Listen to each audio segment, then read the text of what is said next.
got to stand up strong. Think the truth about themselves to understand what went wrong. I know we can find a way. I know we can find a way. I know we can find a way to stand up, stand up, stand up. Throughout the world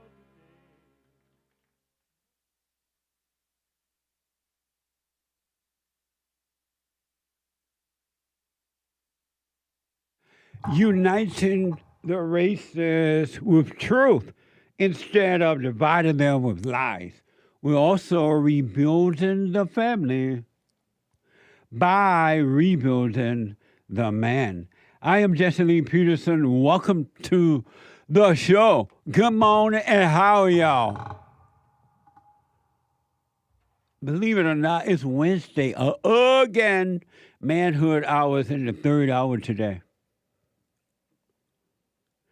You can get involved by calling 888-77-53773, 888-77-JESSE.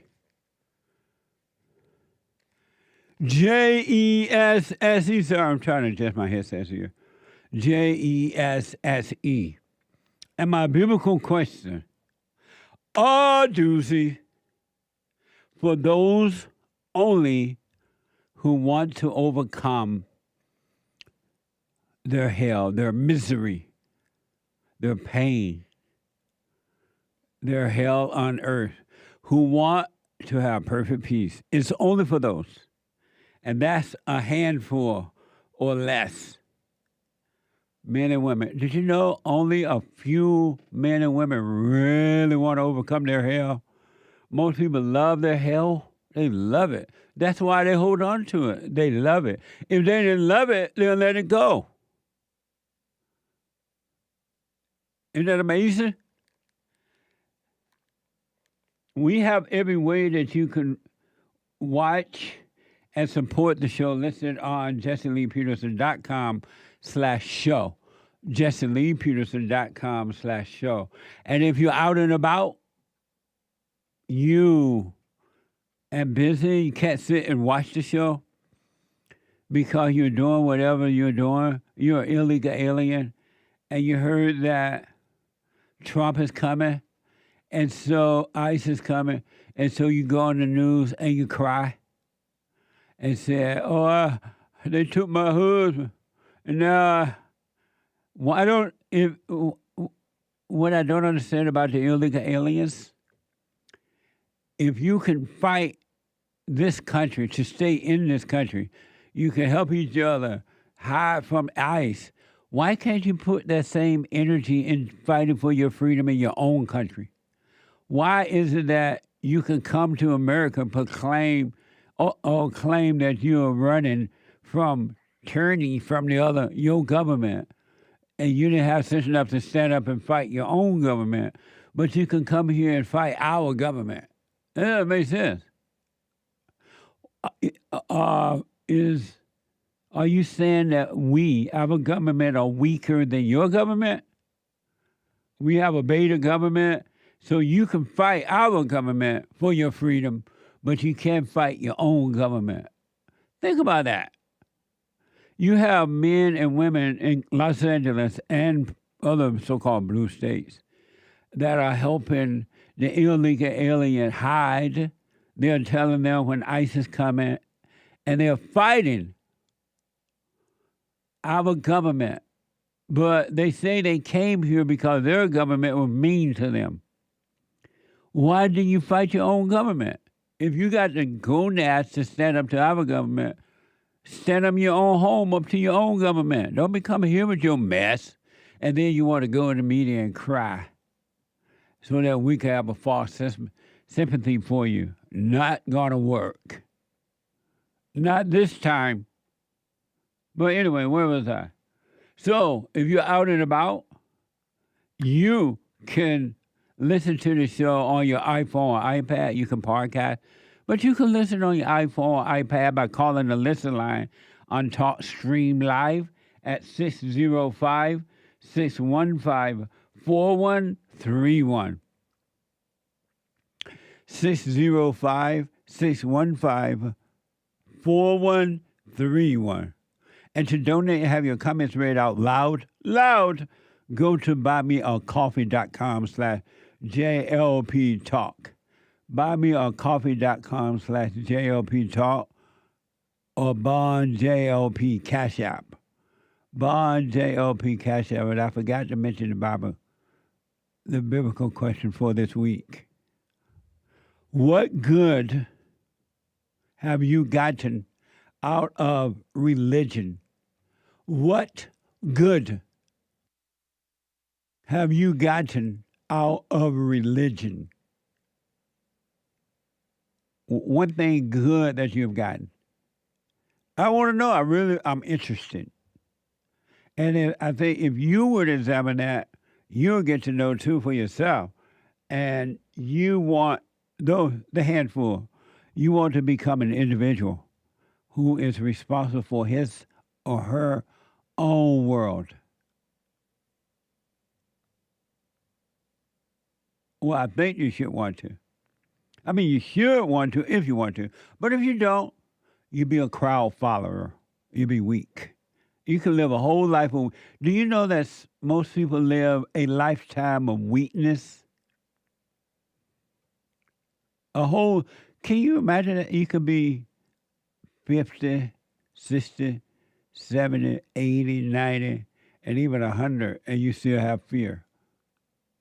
You live that whole life in fear.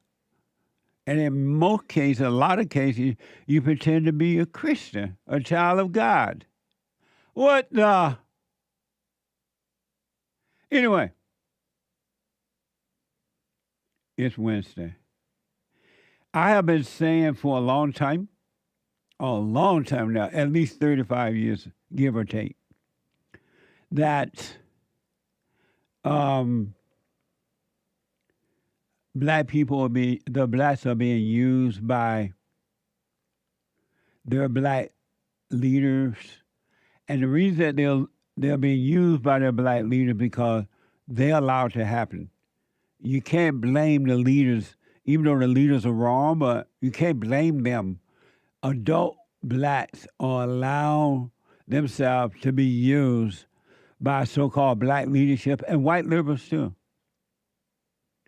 And even some right-wing Republicans as well. Quiet as it kept.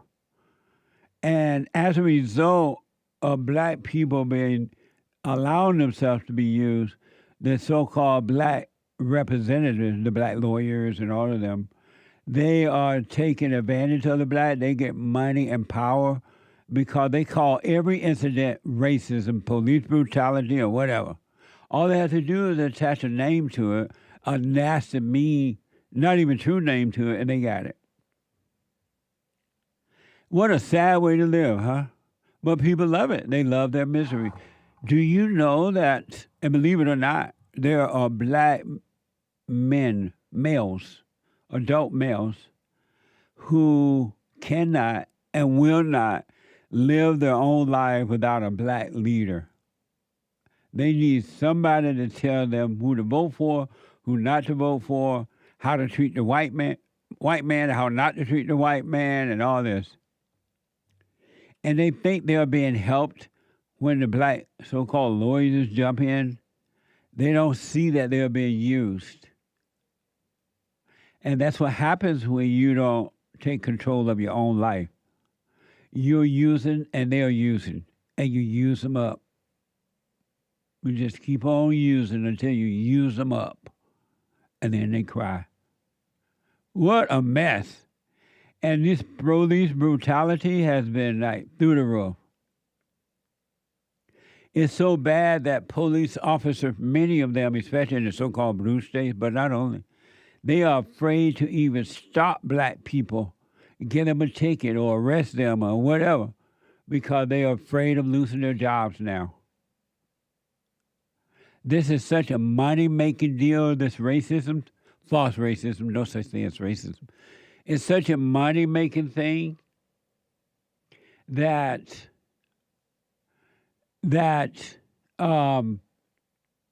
you know, and just is out of control. The police are afraid to do anything because they know the department is going to be sued. They are going to lose their careers, all kind of stuff.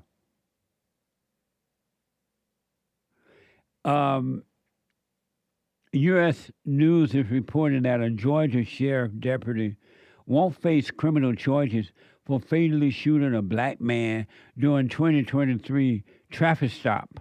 During a 2023 traffic stop that spiraled into a violent struggle. Watch this from X. Get out! Put your hands back here. I ain't doing shit. Put your hands back here. Who are you? Staff Sergeant of the Sheriff's Office. My name is Al Wade. I don't care. Step to the rear of this vehicle. In the name of who? In the name of the law of the state of Georgia. Step back here now or you're getting tased. Watch me now. Do you see that? Put your hands on the back of that truck. The back of the truck. Both hands. Turn around. 34, can send me another unit. One non-compliant. Your name is Officer who? Staff Sergeant Aldridge with the Camden County Sheriff's Office. Who county? Camden County. Put your hand behind your back. Do I have a warrant? Wait, no. Excuse me. Either put your hands behind your back or you're getting tased. I'm telling you that right now. Why am I getting tased? Because you are under arrest for speeding and reckless driving. I'm not driving. Nobody was hurt. How was I speeding? You passed me doing 100 miles an hour. So that's a speeding ticket, right? Sir, tickets in the state of Georgia are criminal offenses. I don't have a ticket in Georgia. You do now? Why? You passed me doing 100 miles an hour. And what? Am I going? Hands behind your back. You are going to jail. Hands behind your back. Put your hands behind your back.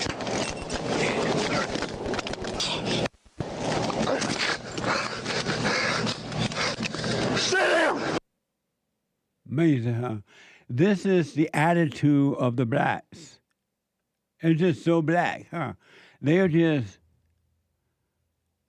and then you wonder why they end up in bad situations. They bring it on themselves because of their attitude. I don't know of any other race that has such bad attitude as the black race or black people. And not all, but most. Just this is how they treat the cops. This is how they treat each other. This is how they treat white people and other people. Just, you see it a lot now in the so-called congressmen and women and the people that in our government, just nasty attitude. And the black women got it even worse. They have it worse. They are just difficult to deal with because they're evil, angry, and out of control. That cop shouldn't have to go through all that to get this man to get out of the truck, put his hand behind his back, let him do what he needs to do, and then if he's not guilty of it, send him home or on his way, wherever he's going. But he's fighting with the cop. And not one black leader, so-called black leadership, going to say, oh, that the black man was wrong. According to this film, he's arguing and fighting with the cop. They're going to call it black man brutality, police brutality.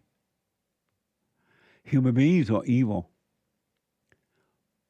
And evil runs deeper than what you can even imagine. It's a spiritual battle.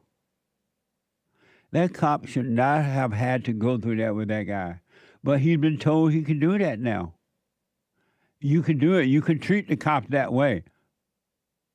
Don't worry if the cops stand up, call it police brutality and go file a dumb black lawyer and make money.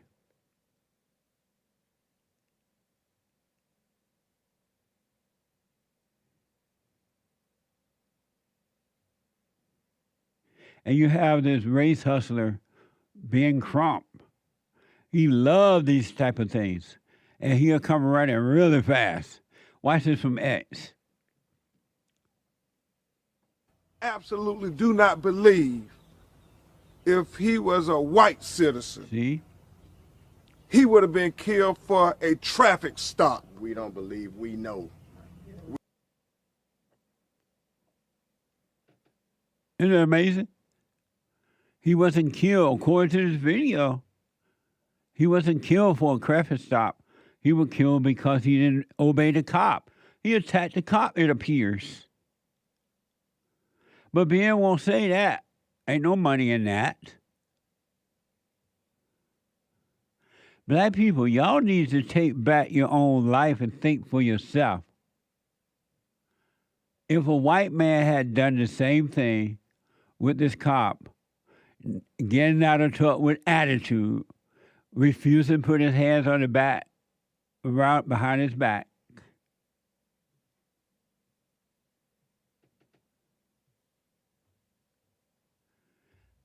most likely the same thing would have happened. Because the cops don't know what you're up to. The cops' lives are at risk when they stop you, and they know it. So they got to protect themselves, too. What do you think you're going to do? Okay, you don't have to put your hand behind the back. You can yell at me with attitude. I don't need to worry about what you're going to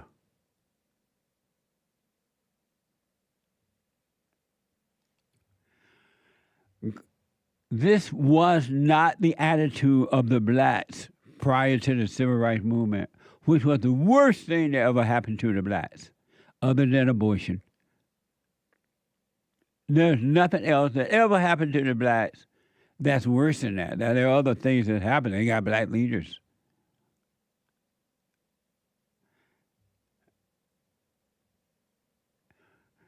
And these lawyers and things, they know it's not true, but they don't care.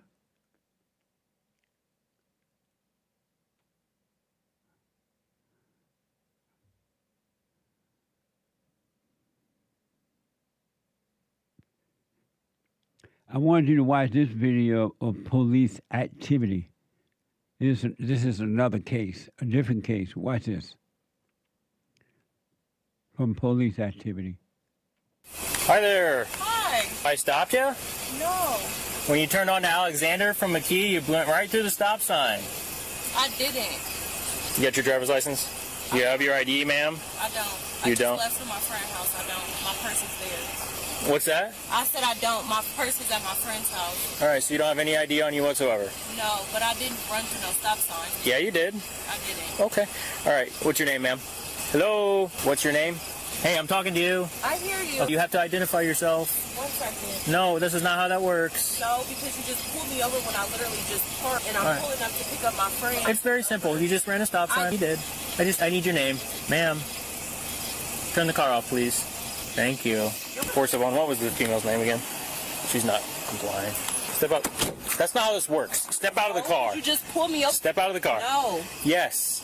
Listen, this is going to go a couple ways. You can either listen, we can do this easy, or... Right, but so let me see me running the stop sign. You got your cam on, right? We have cameras, yeah. So let me see it. No, I'm not showing you the Well, camera. I'm about to call my lawyer, No. and you can back the fuck up. Because Step out of the car, or I'm going to make you step out of the car. We need you to get step out of the car. We can have a conversation in the back. No, That's no, that's not how this Step works. out of the car. No, that is how it works No, it's because not. I didn't do anything. If I have to put hands on you and you resist, you're going to get another charge. Do it.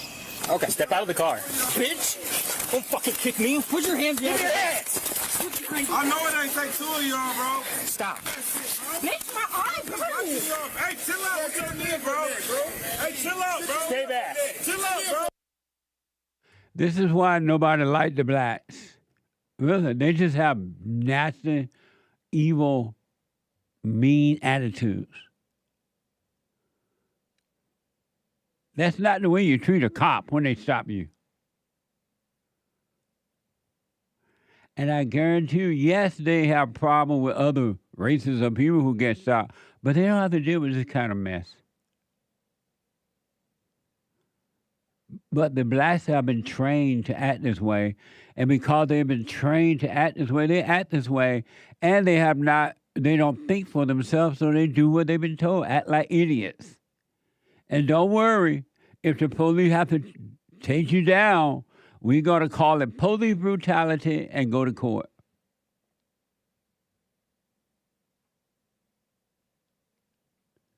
This is why there's not one race in America and around the world that like black people, because they know they're difficult. And black people know they're difficult too. That's why they don't get along with each other. Because when you're angry like that and out of control, you join forces together to go after one person or another group, but when you're all by yourself, you turn on each other. Anger it doesn't have love for anyone, so they turn on each other.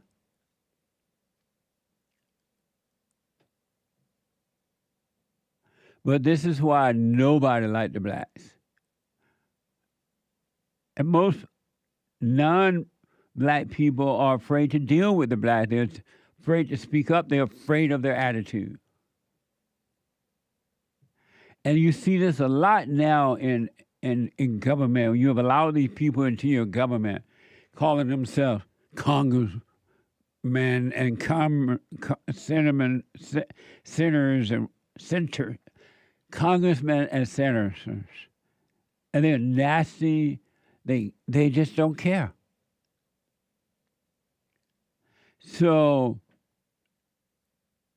until you start showing them love by telling them, hey, you got a nasty attitude, what's wrong with you? It's just going to get worse.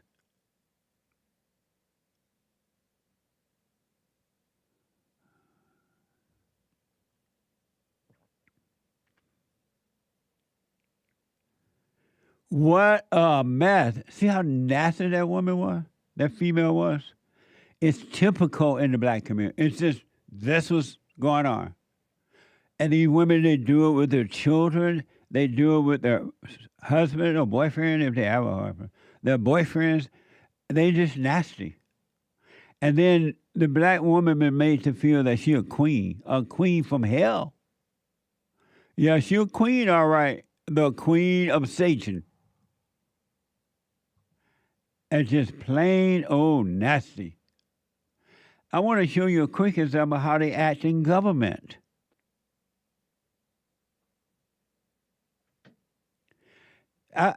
Did you ever imagine that one day in the United States of America, a so-called representative of the voters who's supposed to be there representing you because you voted them in, that they would go to Congress or get into our government, police officers, mayors, city council,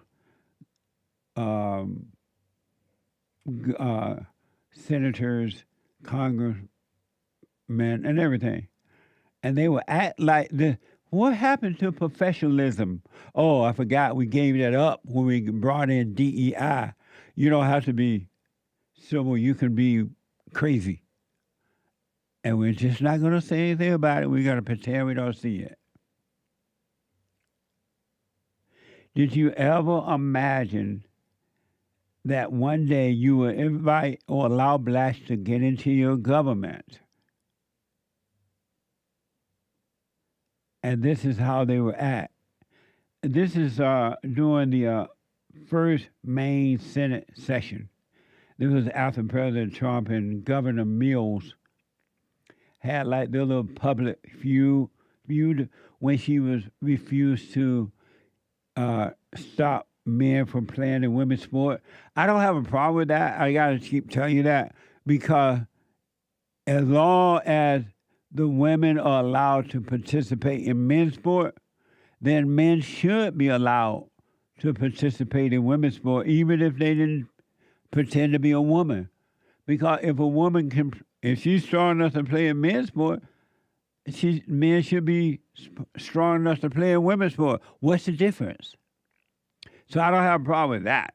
But this woman is refusing to stop allowing men to play in women's sport up there in Maine. And so Donald Trump said, okay, don't worry about it. We'll take care of it. We got this.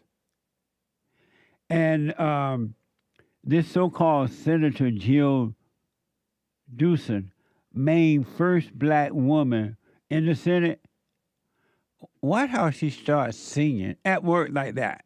Watch this from X. Sing a song full of the faith that the dark past has taught us. sing a song full of the hope that the present has brought us, facing the rising sun of our new day begun. Let us march on till victory is won. Now are you sorry that you're turning over your country to the blacks? Now are you sorry?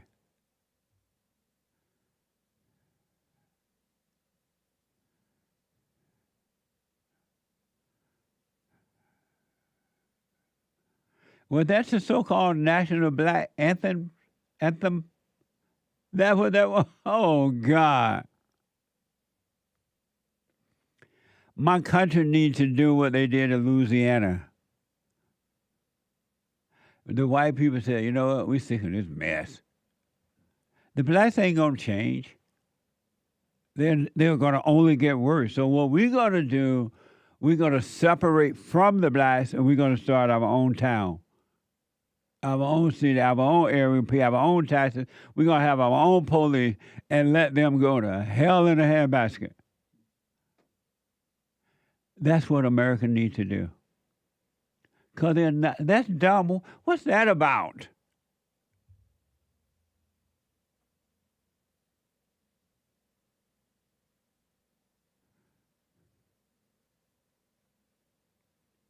Blacks, and not all, most, I mean, not all, but most. There are some blacks who will wake up. I deal with them all the time.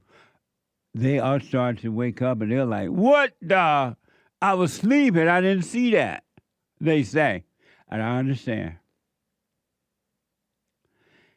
Tell me one thing that so-called black leadership have done to make America better. They added to the country for the good. Nobody can tell me. It's a spiritual battlefield. It's not about color. It's not about color. And I'm telling you, what that female just did, what that black woman just did with the police, it's a typical attitude and nature of blacks, of the blacks, and not all but most. If ever we needed you, Lord, we need you now. Tell me about the good old days. The blacks are cursed. That's not a blessing. And if you say, oh, no, Jesse, the blacks are not cursed, read Deuteronomy. The curses and the blessings. Let's see which one the blacks fit in. Which category they fit in. Are they under the curse category or are they under the blessing category? There's nothing that indicate that the blacks are blessed in the way they act and the way they treat each other and others.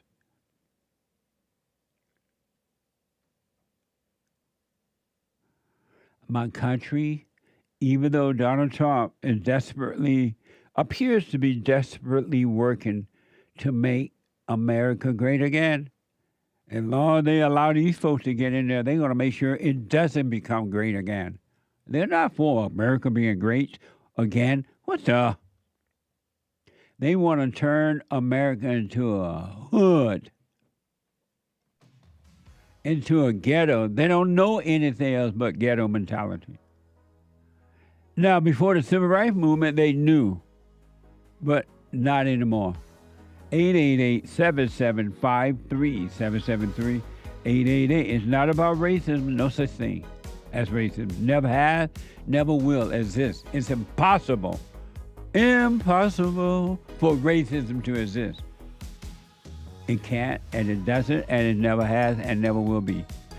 888-77-JESSE. A quick break. Back in a moment.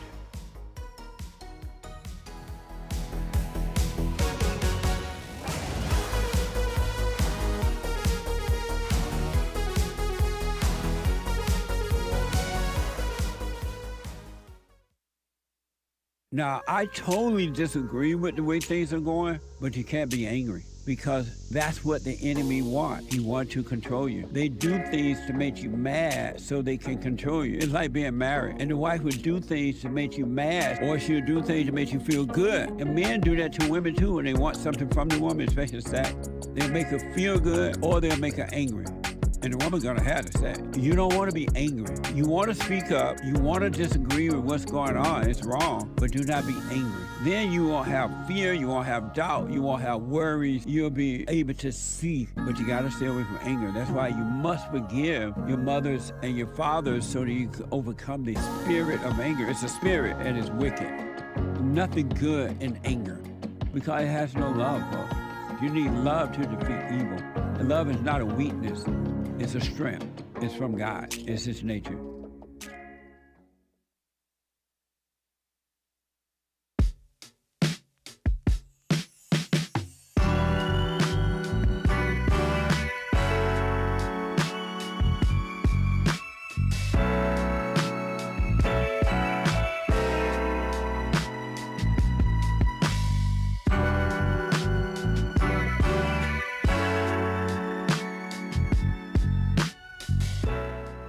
Okay, welcome back. This is Hell on Earth coming through human beings. Hell come through human beings. What you see on the outside is what's happening on the inside of human natures. Human beings. When Christ said that human beings are evil and that angry people are evil and that you should not trust them, they are murderers, He was not playing. So He came to divide, to separate those who want to overcome evil away from those who love evil. And it doesn't matter if it's blood family or whatever. Your blood family is not your real family anyway.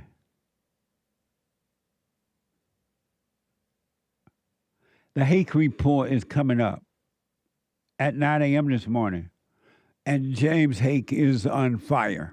TheHakeReport.com from 9 to 11 a.m. Pacific time. And then Joel Friday TV. Did y'all catch Joel yesterday? If you didn't podcast it, he was on fire. Joel Friday TV. He black at 11 a.m. Pacific time. And then the American Anchor Baby. I almost want to call him Trump Jr. when it comes to energy. You know how Trump seemed to work from sun up to sundown nonstop, and everybody else trying to keep up with him, his staff and everybody? They're like, what? That's the Anchor Baby energy as well. It came from God. It's not human energy. And it's not those super drink energies. It's from God. Check him out at 12 noon, the American Anchor Baby. And check out Punchie's Coffee. What the? Punchie, Punchie's Coffee. Good. Look at that coffee in that mug. That says, "Tum like a mug." So you'll be drinking coffee like a mug, out of a mug.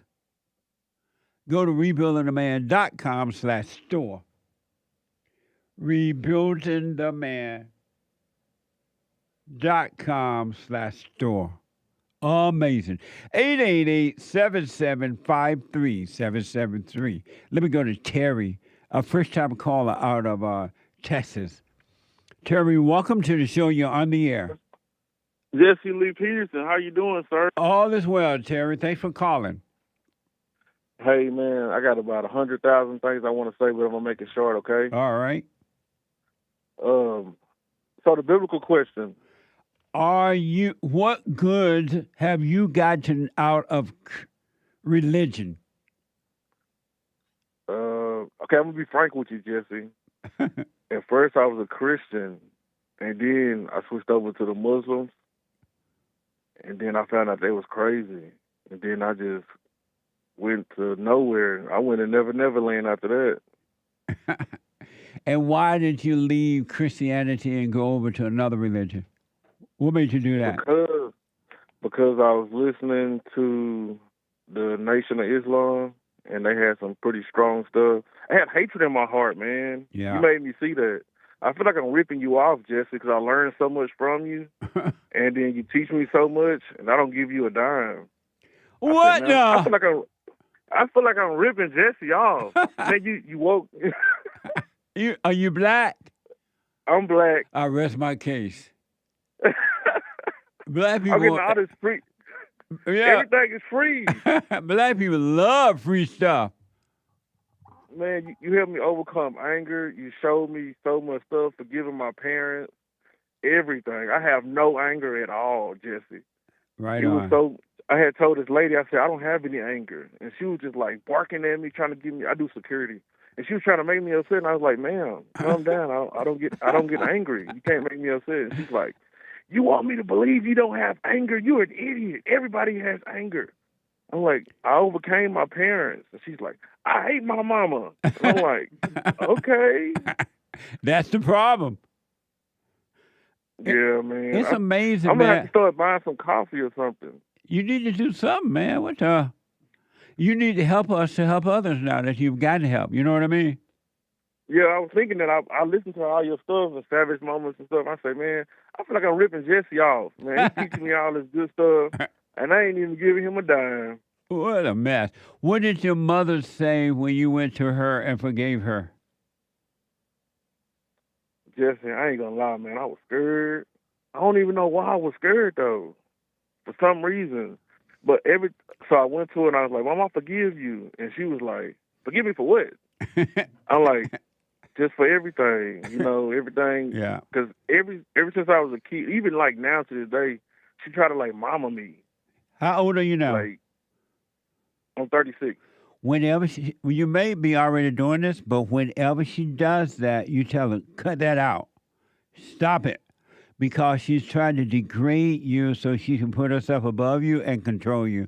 That's why she call you baby. She's trying to mother you because that is a form of control. And she'll make you feel that way and she'll have control over you. And it will keep you in a weak mode, in a weak state. Yeah, every time I go over it, I'm like, hey, here goes your grandson. I let her see the baby and stuff. And she's like, oh, you need to be doing this. You need to be doing that. And tell your wife she needs to do this and she needs to do that. I'm like, dang, Mom, she's not even married. I'm like, why? Yeah. She knows so much and she ain't got no man. Well, when she does that, man, you have to put your foot down, tell her no, and tell her if she doesn't stop doing that, telling you what to do with your wife is doing all, you're going to stop coming around and you will not allow her to see your children or your wife. You got to be strong. Hurt her feelings. So what? I said it's going to hurt her feelings. And? Right. Feelings are evil anyway. Feelings are not from God. Feelings are a sign of anger. Anyone that's into feeling, they're angry. That's why they feel good and they feel bad. They feel good and they feel bad because they're angry. And the reason you were afraid of your mother before you went and forgave her was because you were angry. And anyone who has anger has fear. But when you overcome the anger, the fear will disappear as well. You know what, Jesse? That's true, man. Like, I hate it. I didn't hate her, but I did not like my mother. Like, she raised me and everything. But it was like, I didn't want to talk to her. I didn't want to be around her. It was like you said, she like kind of degraded me in a way. You know, she tried to treat me like a 5-year-old. Yeah. And I'm like, dang, I'm 30 years old. Why you keep on talking to me? Every time I say something, she's like, it ain't like that. This how it is. Do it like this. Or I'm like, hey, yeah, my son's growing up. You need to be doing him like this. Don't be doing that to him. I'm like, dang, like, why she treat me like a child? So it made me not even want to be around her at all. Right, and you need to tell her that. If you continue this, I've told you to stop it and be firm. Just don't be angry. And you don't have the anger, so you don't have to worry about that. But just say, if you don't cut this out, I'm not coming around you anymore. You're not allowed to be around me or my family. And you be firm. And then if she doesn't stop doing it, you stay away from her and keep her away from you and your family. Amazing. I appreciate you responding to the biblical question, and I'll put my little 2 cents in on Sunday. But I can't remember. did you tell me what good have you gotten from religion? What'd you say No, about I didn't that? answer the question directly. Oh, okay. What good have you nah. gotten from out of religion? See, like listening to you and listening to the church service, I feel like that I know feelings are evil, but it helped me overcome anger. It helped me like just be peaceful. I just sit back and chill and look at people yell and stuff. I just get peace from it. Right on. Just, man, and watching you on those videos, people be cursing you out, screaming at you, yelling at you, and you just be as poised as can be. I said, man, this man's a robot. That man can't be real. That's what happened. No way. That's what happened when God takes the spirit of anger away from you, because anger is evil. And anyone that has anger, they are desperate, they hate, they have no peace or nothing. But I got to run, but thank you, Terry. I appreciate it, man. Just got to say one more thing before you got the phone. Yes, sir. Okay, like with my wife, now that I don't react to her, she tells me, I don't feel heard in this house anymore. I don't feel heard. Like if I don't argue with her, she tells me, why don't I feel heard? And I'm like, I just don't want to argue. Let's just fix the problem. Nice. She's like, I don't feel understood. You're not intact with my emotions. What am I supposed to say to that? 'Cause I don't even know how to handle that. I love the fact you're not dealing with that anymore, because what she's saying is that you're not letting me control you anymore. You're not, when she said, I don't feel heard. You're not helping my emotion. She's saying that you're not letting me control you anymore.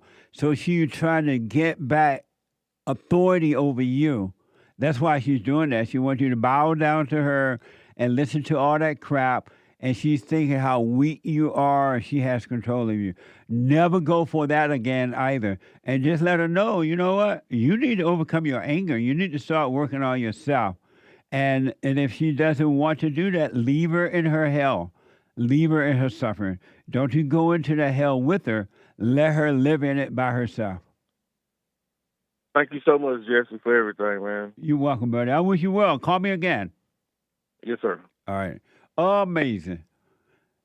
Drop the anger. You can have perfect peace.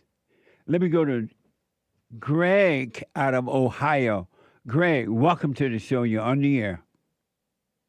Hi, Jesse. Thanks for taking my call. Yes, sir. I'd like to answer the biblical question. What good have you gotten out of religion?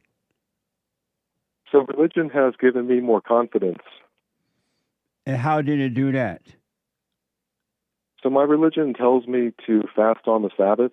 So from Friday at sundown to Saturday at sundown, I just drink water. I don't eat any food.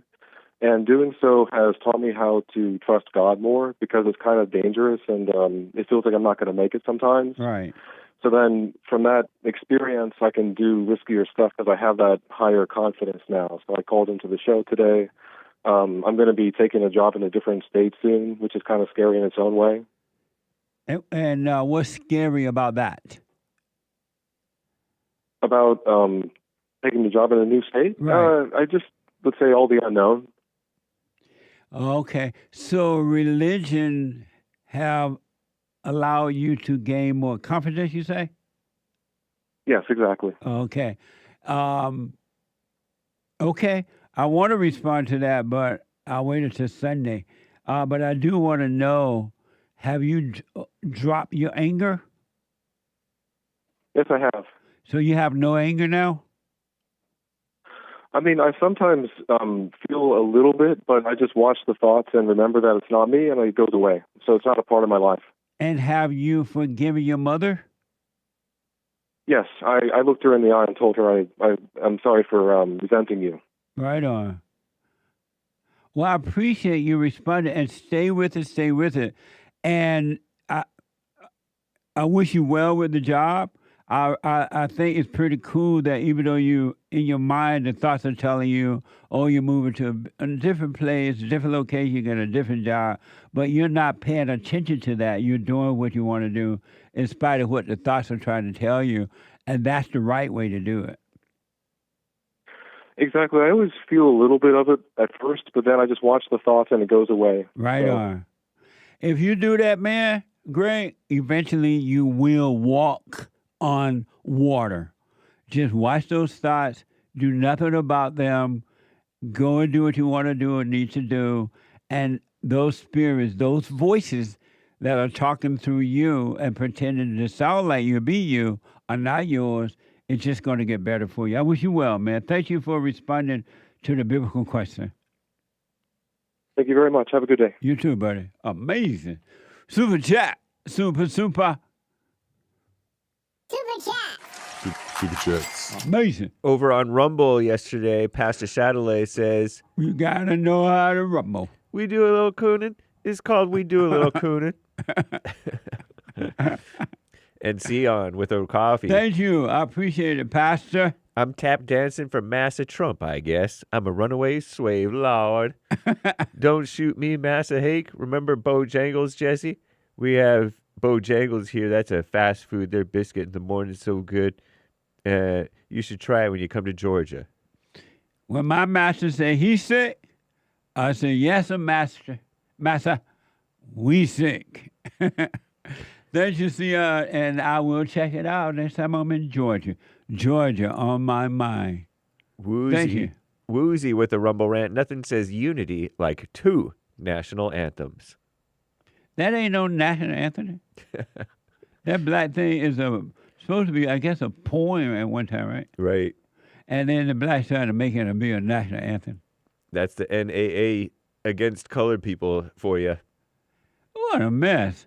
But the blacks are falling for it, and now they act like they're singing the national anthem. What was wrong with that black lady sitting up there Embarrassing. in the Senate, local Senate, and she carried on like that? And she's the only black state senator. I bet she's the first. I bet those white people. I bet those rest of the white people like, what the? I saw those 2 white people wanted to crack up at her. They put their smile in, but they ain't laugh too loud. Woozy was being sarcastic, though. He says nothing says unity like 2 national anthems for the same country. You're right. We only need one. Not some stupid black anthem. Hey, what? Thank you. You make a good point. Thank you. Joel or Joelle bought a coffee. I went and forgave my mother, but there are times that I question if I did it right. Are those just thoughts I'm getting inside my head? Yes. That's not you saying you didn't do it right. There's no you to talk to you. All right? So when those thoughts tell you that, let them pass. Watch them, do nothing about it, and keep going on with your life. Don't go back and apologize again. Be done with that and move on. And watch those thoughts. They're not you. Juliana bought a coffee. How do I work on myself without trying? Good question. Simply by watching those thoughts. Look at them. This is you. For those that can't see them, hold my hand up. You were one with these thoughts all your life when your mother traumatized you. When you went and forgave her, if you've done it yet, God brought you out of those thoughts, the darkness, evil. And he is shining the light on those things. Oppression, suicidal thought, anxiety, worry, loneliness, looking for love, needing something, blah, blah, blah, and all that, right? He has allowed you to see those now, and all you need to do is see those thoughts, never call them you again, because they're false identity, and they will fall away. And you will have a clear mind. Just watch those thoughts, and that's what it means to work on you. Just be aware of thoughts. And don't call them you, don't do what they tell you to do or anything. Just watch them. Amazing. Thank you. Eli Jaw with a diamond, a couple of diamonds actually. So-and-so is a big fan and wants to collab with you. That would be an amazing show. Thank you for the tip. Nice. Send that to my producer at JesseLeePeterson.com. Anthony gave a cash app, 1,500 white lynchings, 3,000 black in the South estimated, he says. I remember I had a caller yesterday that was talking about black lynching, that black were being lynched. And so he was like, look it up. And I did. But it was from the 1600s or something. Oh, really? Wasn't there? From the 1920s.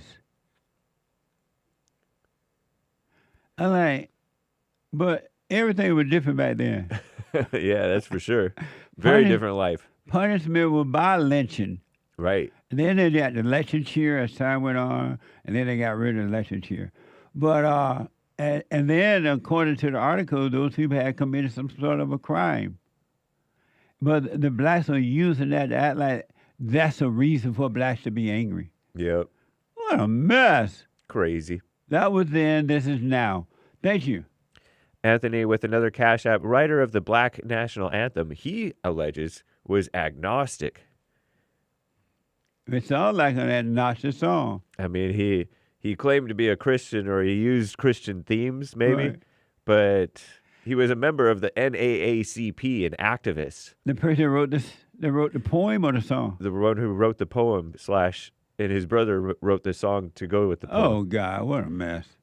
I knew it was a mess. Yeah. I don't know. Amazing. Lin Thank Yan you. Chin says, tell Jesse religion is synonym for repetition, pattern, or cycle. Math is the most useful religion, followed by chemistry and biochemistry. All that we experience is religious in nature. All that we know is by way of religion. Every good is in religion. No, that's not the question. The biblical question, is he answering the biblical question? I think he's just talking around the biblical question without No, answering it. He's not answering the biblical question, though. That's for sure. The biblical question, man, is what good have you gotten out of religion? That ain't the question, whatever you said there. But thank you. I appreciate it. Thank you, Lin Yan Chin. Yeah, thank you. Shout out to yesterday's top contributors on the D Live crew, Gabe's Ferret, Cactus Eater Bear, Wolf 336, and the rest of the supporters. Thanks, guys. Thank you. Someone bought 5 coffees. Thoughts on SEX Out of Wedlock? Show is amazing. Thank you. I appreciate it. No thoughts. Right. Slave to Him on Rumble says, I wouldn't recommend it. Right. You know, I think they wanted me to respond to that, right? Yeah. Oh, I would not recommend it. It's best to wait till you get married if you want to have children. If you're not going to have children, don't even get married, right? There's no reason for marriage. But it's for making babies only. And it's a sacred thing. Sex is not supposed to be just thrown around and talked about and bragged about and played with. It's a sacred thing. And we have lost that in the society because we fall away from what is right from God. Amazing. Thank you. Slave to Him says, on that young gal getting married, if you forgive, there shouldn't be any hate, right? So who cares who's at your wedding? This is reference to the one who you said, oh, don't invite any of your family to your wedding. Right, because her family hate her. So she can forgive them, but don't invite them to the party. What's up? Because it costs money to put on a wedding. You spend all this money, and they sit up there hating you and gossiping about you, and then don't even like your husband. It sounds like he like her fiance either. Wow. No, don't do that. Thank you. Anthony on Cash. Oh, we better we'll read the rest later, guys. Okay. Let me take a break. When I come back, straight to the calls, and we're finishing up the super chat. The hate news, not the fake news. The hate news is coming up now. Back in a moment.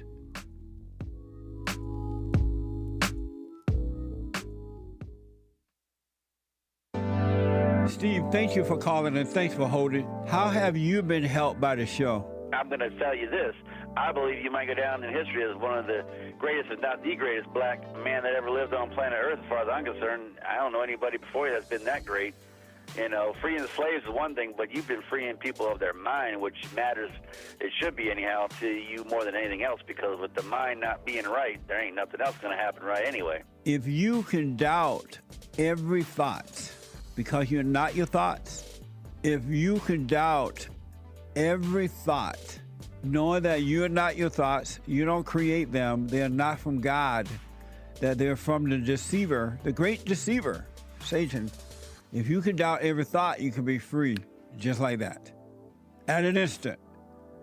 Bring every thought into captivity. It's so amazing.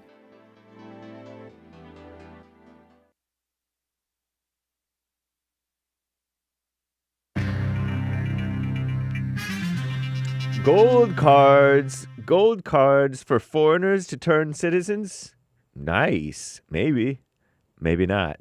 And air travel. Another miss. He almost hit him. He had to pull up. Wow. Very nearby, by the way. And the budget blueprint, boring. Ukraine's minerals, that's exciting. This is the end of hour 1 of the Jason Lee Peterson Show. It is Wednesday, February 26th, AD 2025. There is one line open. You can call in right now during Hake News, Not Fake News, to get on hold, to get on air with JLP in the second hour. Okay, so call in right now. It's free via Skype, even overseas, by the way. 1-888-775-3773. Call Me Nonsense Network. CNN reports President Donald J. Trump, our greatest. He is now authoring a path to citizenship.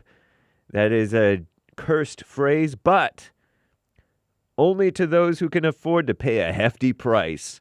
In about 2 weeks, the U.S. will start selling gold cards to wealthy foreigners, giving them the right to live and work in the United States in exchange for a $5 million fee. Worth it? That's pretty cool. Sounds like New Zealand. I heard that New Zealand is very stringent. You got to be rich and young and fit to be able to get into New Zealand. Don't quote me on that. I could be mistaken, but it's something. I've heard something to that effect. There was also a close call at Chicago's Midway International Airport, not to be confused with Chicago O'Hare. Midway is the other big one. On Tuesday, as a private jet entered a runway without authorization and forced a Southwest Airlines plane, shout out to Southwest, at least this pilot, to abort, it's landing, pull up.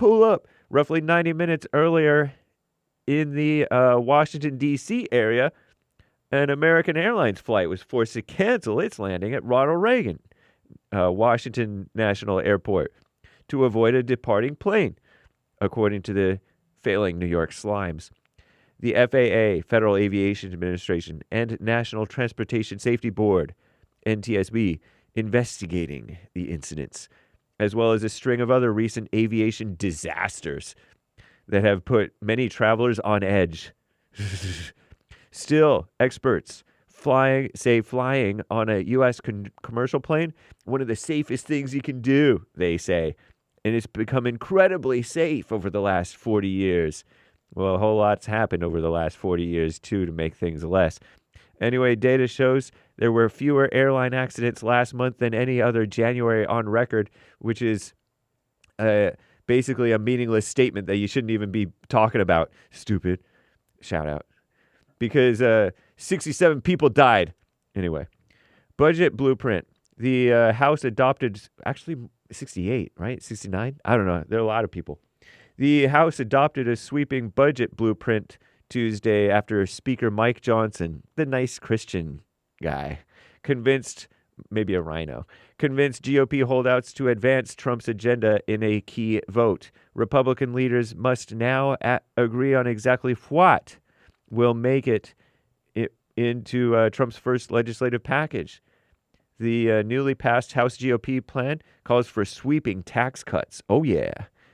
Steep spending cuts. Oh, yeah. And a 2-year debt limit hike. Oh, yeah. And a new money for border security and energy production. Oh, yeah. The Senate's plan, however, contains only national security and energy money while punting on the more contentious items for later. That's fine. The days-long saga over the budget blueprint laid bare bitter divisions among Republicans and Republicans that will make it difficult to pass that package in both chambers. Whatever. And the Ukraine and the United States have agreed to terms on natural resources, minerals, deal that would grant the U.S. access, good communism, to Ukraine's rare earth minerals. The agreement is part of a wider negotiation to end Russia's invasion, as well as U.S. involvement in a reconstruction fund for the Ukraine. Details of the agreement not known, but a sticking point has been a demand for the Trump administration for a $500 billion share of Ukraine's minerals. Very nice. I'm James Hake. Now back to JLP, Hour 2.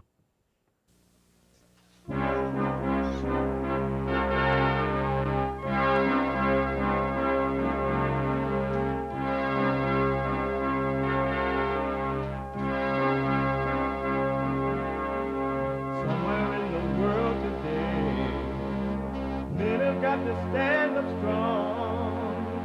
Ain't the truth about themselves to understand what went wrong. I know we can find a way.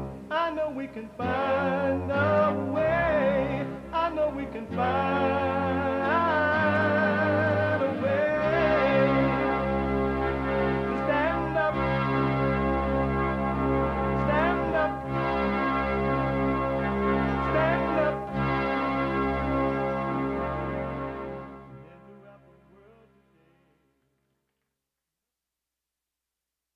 Uniting the races with truth instead of dividing them with lies. We're also rebuilding the family by rebuilding the man. I am Jesse Lee Peterson. Welcome to the second hour of the show. You can get involved by calling 888-7753. 773-888-77-JESSE. And my biblical question, what good have you gotten out of religion? What good have you gotten out of religion?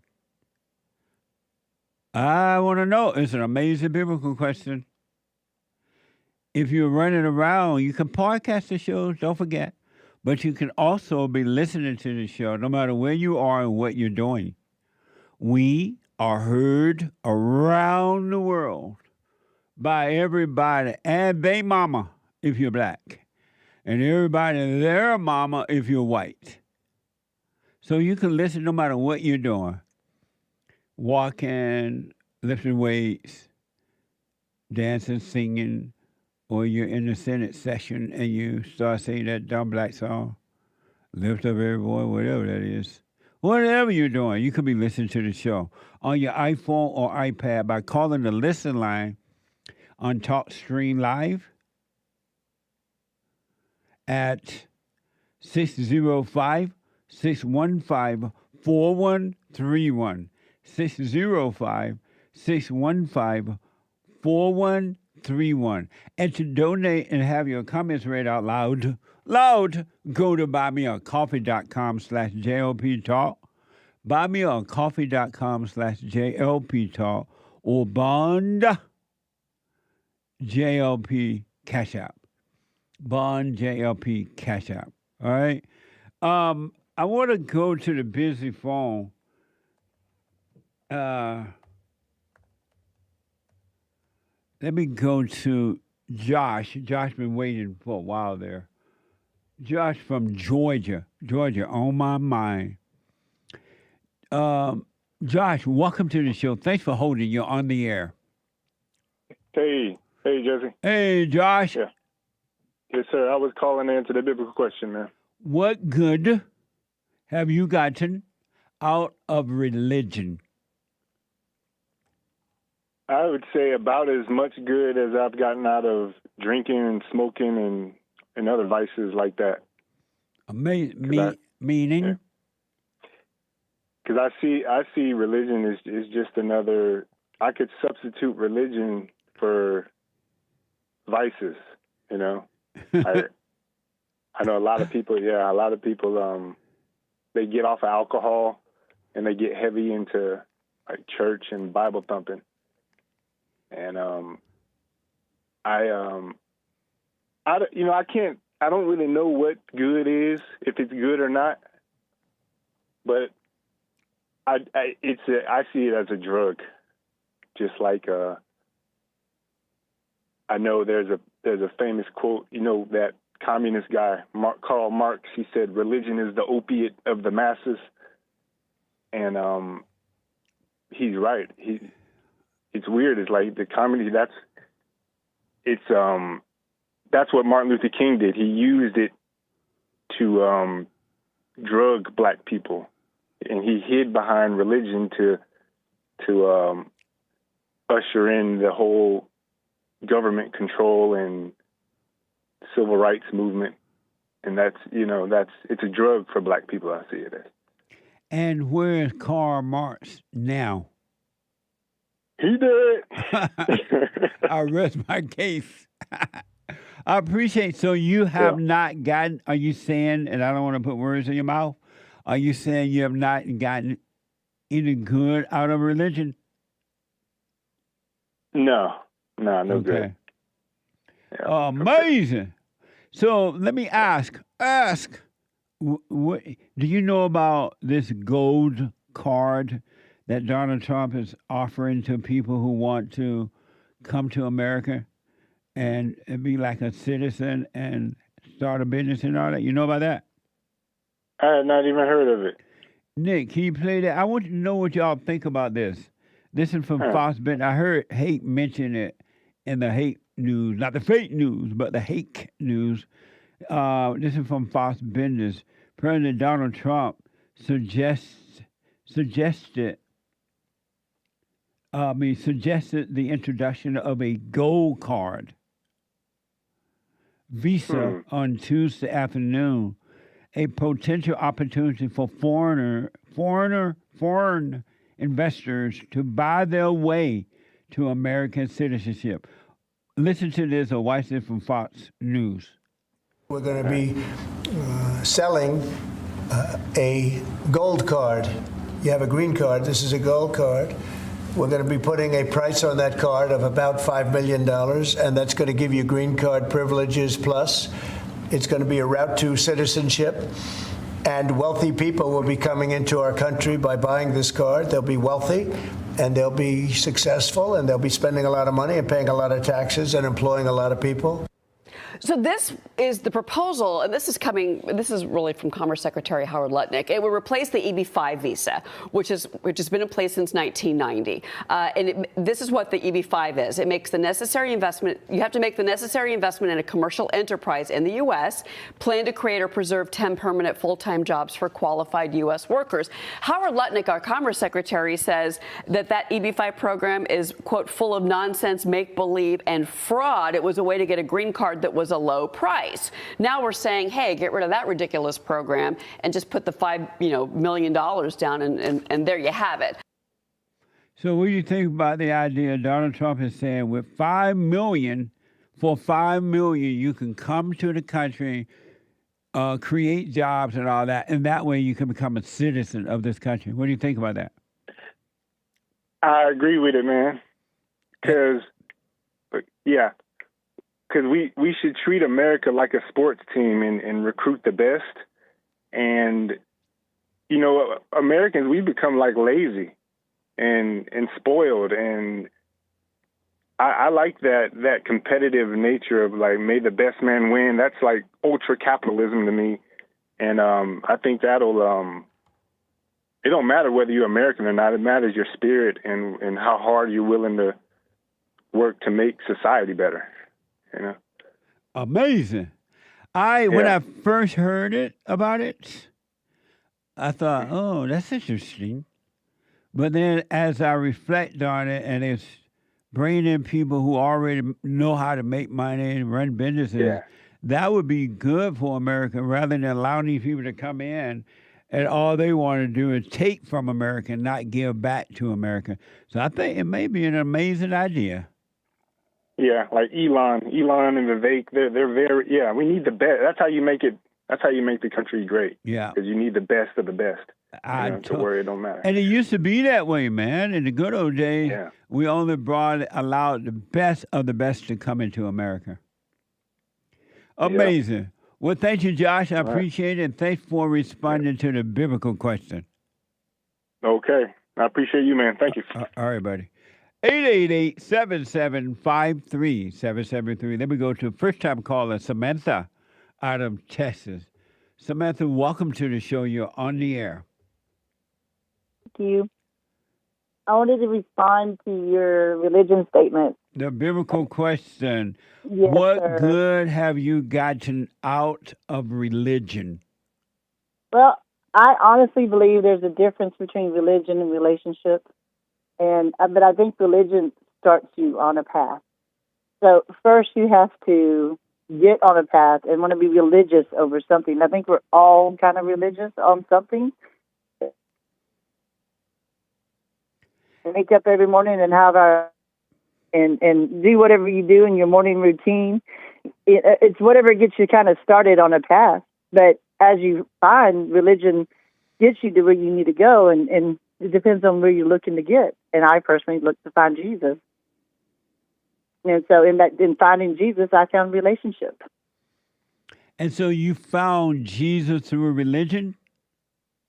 Well, I think it kind of starts that way. I think that because it's the ideal of what you're looking for. So the words you kind of type into Google or the ideal that you have been brought up with you go to church. That's type of religion. Or if you don't go to church, that's even a different type of religion.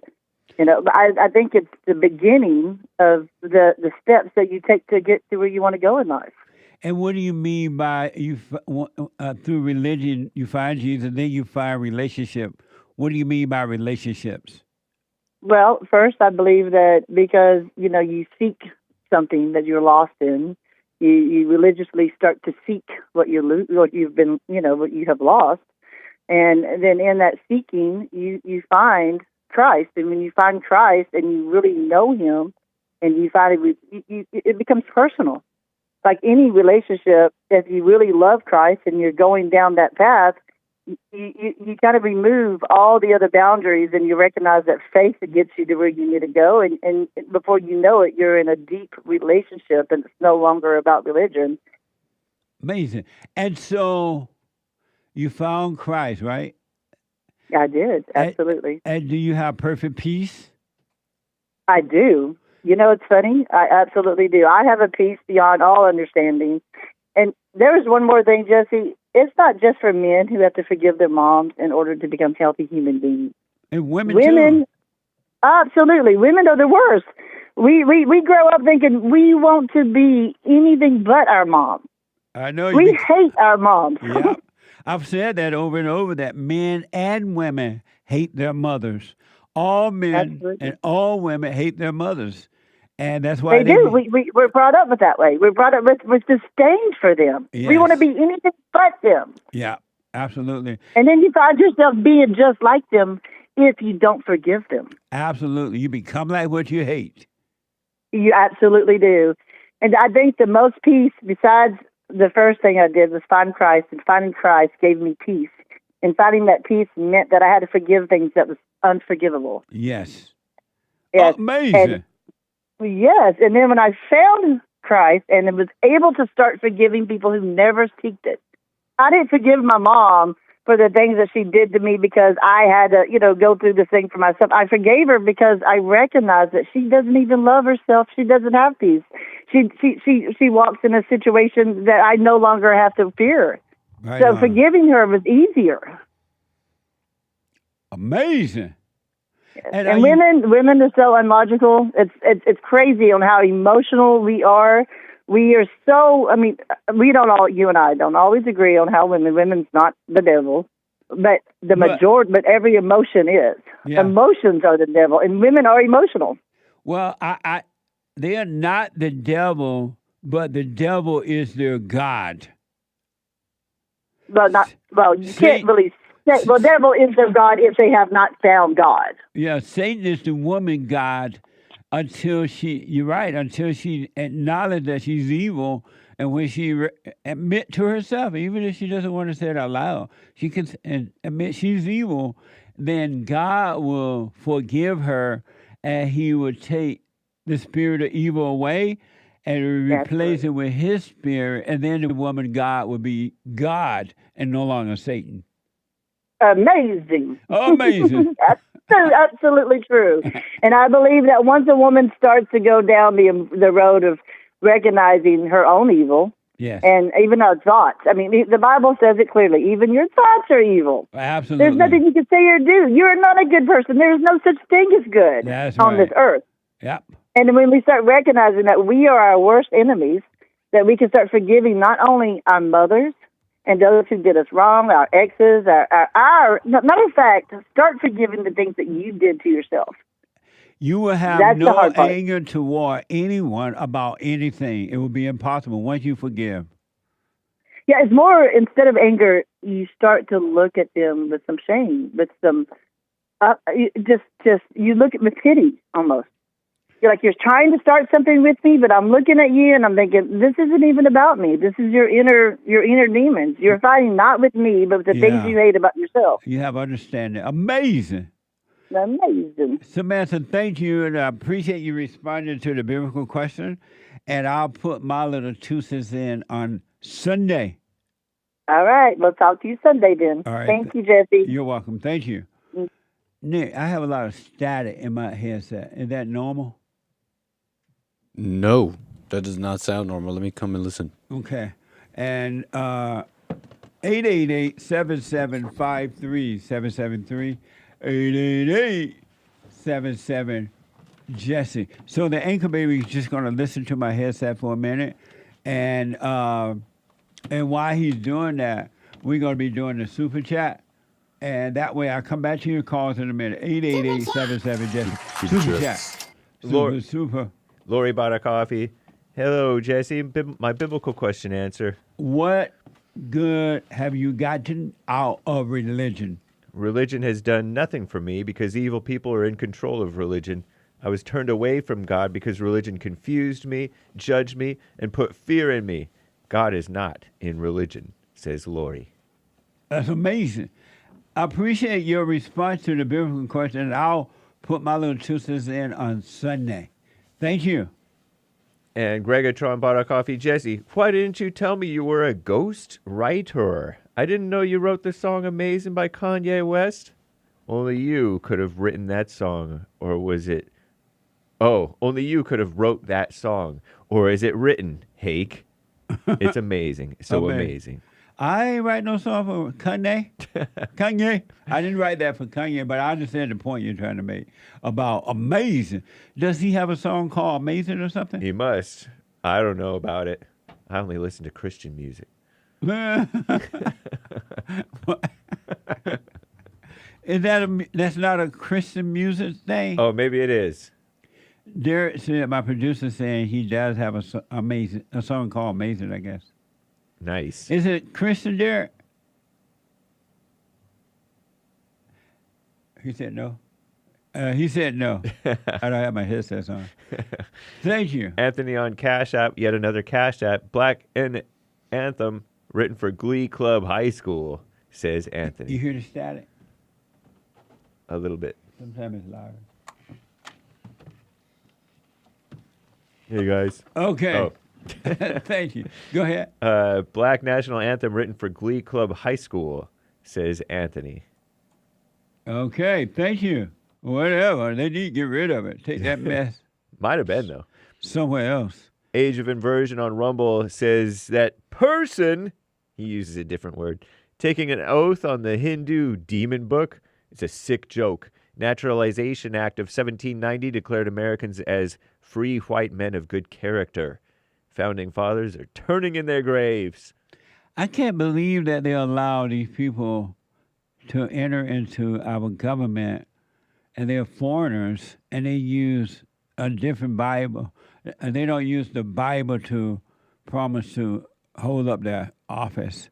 They use some Allah book or some Hindu book, or what did that guy use? The Bhagavad Gita. Bhagavad Gita. That ain't, we're a Christian nation. We're not all that mess. Amazing. Thank you. Have some respect. Yeah.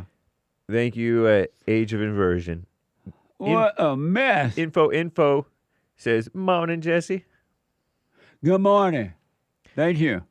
Gawain's Realm with cat emojis says, let freedom sting, mama.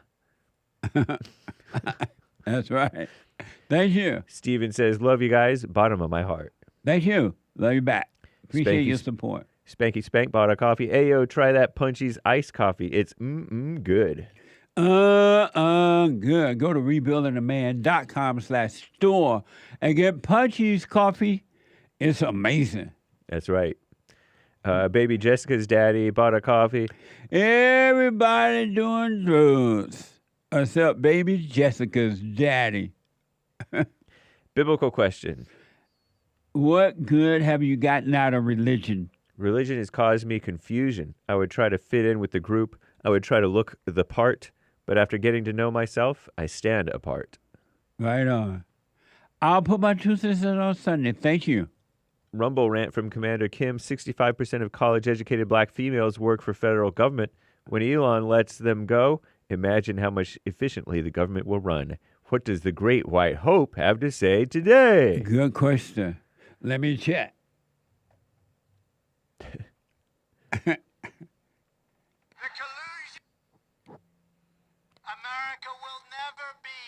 Socialist country. Point the top of his head at the mic. Like that? Yeah, the top of his head. Like that? Uh-huh. Oh. China has total respect for Donald Trump's very, very large. Am I doing it right? Like this. Here. Like this. You heard our vets? You stole from us? You're fired. You're fired. Get out. Nice. Very nice. Thank you. You got your money's worth out of that one. Commander Kim, thank you for your Rumble rant. Pastor Shadowlight says 33% of those killed by the early KKK were whites. All were Republicans, says Pastor Shadowlight. I rest my case. Interesting. Because that's what it used to be about. At one time, the Democrats would not allow blacks to be a part of the Democratic Party. So they started the Republican Party. The blacks and the whites did. They started the Republican Party. And so many blacks were entering office. They were like senators and things like that. And the Klans, being Democrats, didn't want them to have that kind of power. Right. So they were trying to hurt them because of the power they had, not because of the color. That's right. Amazing. Thank you. Indeed. Jew One Ramirez says, was that Nick's sister on Punchie TV this week? Scrunched eyes laughing emoji. Nick's sister on Punchie? I don't know. I don't think so. Amazing. Gawain's Realm says, Hake, I think your daughter was on Punchie. Discipline her. Amazing. Imagine Check that. out Punchie.tv. It's amazing. It's on YouTube too, Punchie.tv. Brand new episode from last week, and it was amazing. Yeah. This past Monday. Greetings from Cologne says, shout out to Jesse and the man with the good hair. Jesse, I focus on working on myself, giving up my false identity. I see clearer and clearer, forgiving my parents, get more peaceful and aware, free of anger by the day. Still not sure if it's okay to call off social stuff. Don't want to see anyone, not in an emotional way. I rather enjoy being alone. Nice. Amazing. Thank you. Nice. Is it the right thing to do, is it? What? I feel fine, I feel totally fine being isolated, but not sure if it's the right thing to do. Is it? It's neither right nor wrong. If you can't live alone, you're not worthy of living with the crowd because you are alone. So right on. It's neither right nor wrong. You should be able to be alone and have perfect peace. And most people can't do that. Thank you. Heart to man, as a minority, I'd rather choose a racist person over a killer in my community who hates their own. Jesse, what's wrong with the blacks? Blessed day, y'all. What's wrong with the blacks? That's right. Thank you. They're angry. Their hearts are wicked. 3 coffees from Hannes. Thank you, Jesse and crew. I'm joining the Irish Navy. How do I do the silent prayer when I can't sit still and do it? Just practice being present when you can. You know, like, as long as you're shooting your gun, don't be aware of that, right? Stay present with that. But when you're not busy, whatever they do in the Navy, just come back to your thought, back to your body. Be aware of your body, and keep it simple, and you'll be fine. Thank you, Hannes. Soul Conscious. I wish you well, by the way. Yeah. Yeah, amazing. Shout out to the Irish. Yeah. Soul Conscious 5 coffees. Jesse, biblical question. What good have you gotten out of religion? Nothing. I never identified with religion or gave it a lot of thinking. Thank you. I'll put my 2 cents on Sunday. I got to stop there. We'll read the rest later, guys. Thank you. I want to get to some calls here as well. Thank you. We'll come back to those. We're going to get to them all today. I want to go to Aaron out of New Jersey. Aaron, welcome to the show. You're on the air. Hey, Mr. Peterson. How you doing today? All is well, Aaron. Hey, I just wanted to make a quick comment today about my take on dogs. On dogs? On dogs, Okay. like the animal. Yes. So I believe I've heard you provide a little bit of commentary on it in the past, Yes. but I wanted to see if I could just add a little bit more to it. Now, excuse me, I have kind of had a little bit of experience with my neighbor who owns a dog. He owns a pit bull, and it's a female pit bull, and I could tell just by looking at it that it's a breeder kind of dog. And I'm starting to kind of recognize that people who own these animals are actually kind of under this spell, for lack of a better word, and especially with today's society. So let me ask you a question. Have you ever heard anybody ever tell you that there's a mental health crisis in America? I hear it all the time. Yeah, so there's this, again, exactly. There's this mental health crisis going on in America. Yeah, people are crazy. Yeah. So people are trying to get these dogs to compensate for their so-called mental health crisis. So they're getting these dogs, they're putting them in tiny outfits and all these kinds of weird, bizarre things. And we're talking about most people nowadays. Like I think most people have dogs, oddly enough. So you think most people in America have dogs now? Most people do? Yeah. I would personally argue most do. I would actually, well, I'll put it this way. More people do than don't. A whole bunch of people have. But that's not going to stop them from being mentally ill, because that's like reaching for a cigarette or reaching for food or reaching for drugs or anything. So reaching for a dog is no different than reaching for something else to try to make you feel better, but it's not going to work. It doesn't work. It won't work. You're still going to have your same anxiety and worry, insecurity and anxiousness and all that. It's not going to take it away at all. Correct. And I'll actually add on to that by saying that I believe that people who own dogs are an easy psychological read. Now, dogs are very simple creatures, and I'm being very polite by saying that, by the way. I'm trying to be very kind about dogs. They're very simple creatures, and their number one motivator is food. Yeah. If you don't give them food, they will bite your children. They will bite you. They will start becoming aggressive. They will start using different instincts that they have that are people don't typically like as a characteristic. Yeah. Yeah. And people who need lots of attention, again, going back to the mental health crisis issue, people need an extraordinary amount of attention to compensate for this void that they have in their life that I can't necessarily explain, but it's there and we know it's there.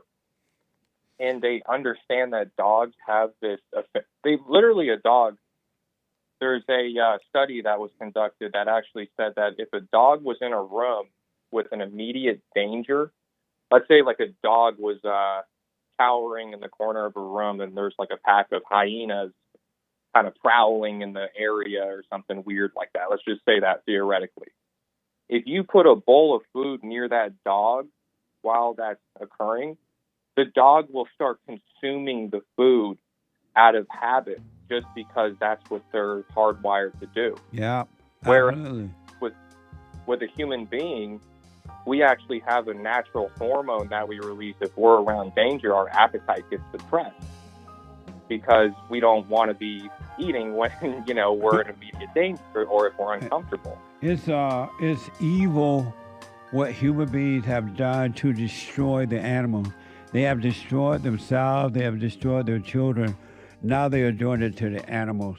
Aaron, thank you so much. I got to take a break. 888-77-JESSE. Back in a moment.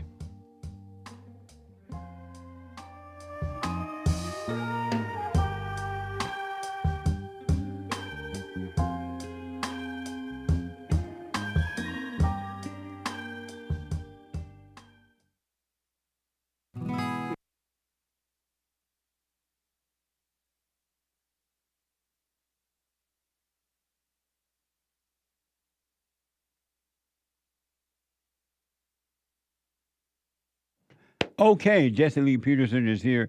Did you know Goldco's free educational resources included a video series? I don't know if I told you about that or not.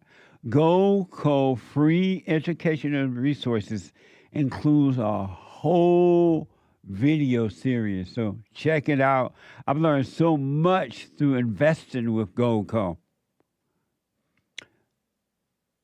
I'm a little surprised at how much I've learned, to be real honest with you.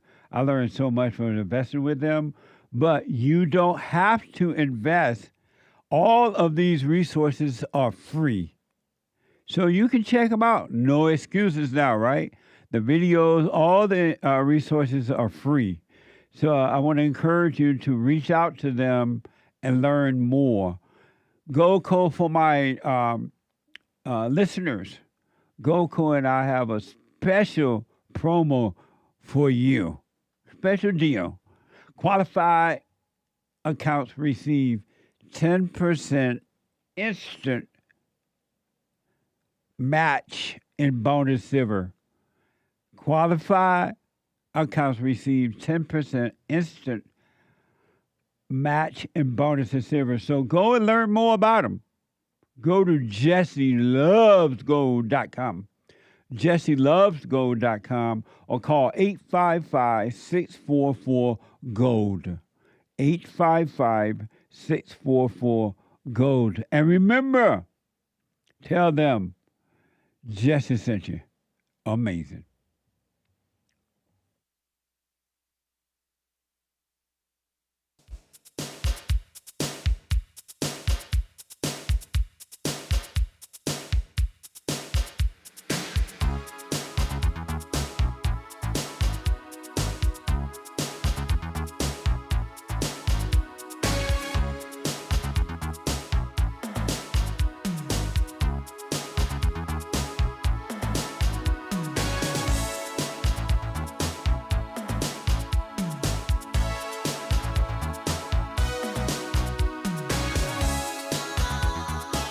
Don't forget to like, follow, subscribe, comment, and all that. All right? We're on rumble.com/Jesse Lee Peterson and cozy.tv/JLP. JLP Talk on X. Jesse Lee Peterson on Instagram. Just everywhere. What the? So make sure you like, follow, and subscribe, and comment. I do appreciate that. And for personal shout-outs, birthday shout-outs, weddings, anniversaries, encouragement, whatever, go to Cameo, CAMEO.com/Jesse Lee Peterson. That's CAMEO.com/Jesse Lee Peterson. I just want to warn men and women, because the caller guy, she's right. I've said that before, that women hate their mothers too. All boys and girls, men and women, hate their mothers.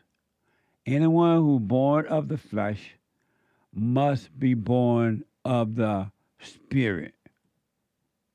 You got to overcome the spirit of your mother, which is not her own, is evil, because Satan is the woman's god, right? So it's evil. But you can overcome it if you go and forgive. You must forgive, and then God will forgive you and draw you in, and you will have amazing peace for the rest of your life. It's just that simple.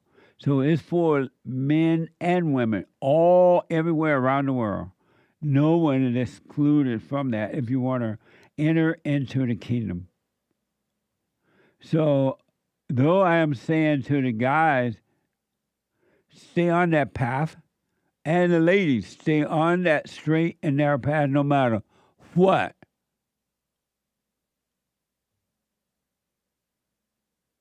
No matter what. You stay there and stay there and stay there. And when you've done all you can do, stay there some more.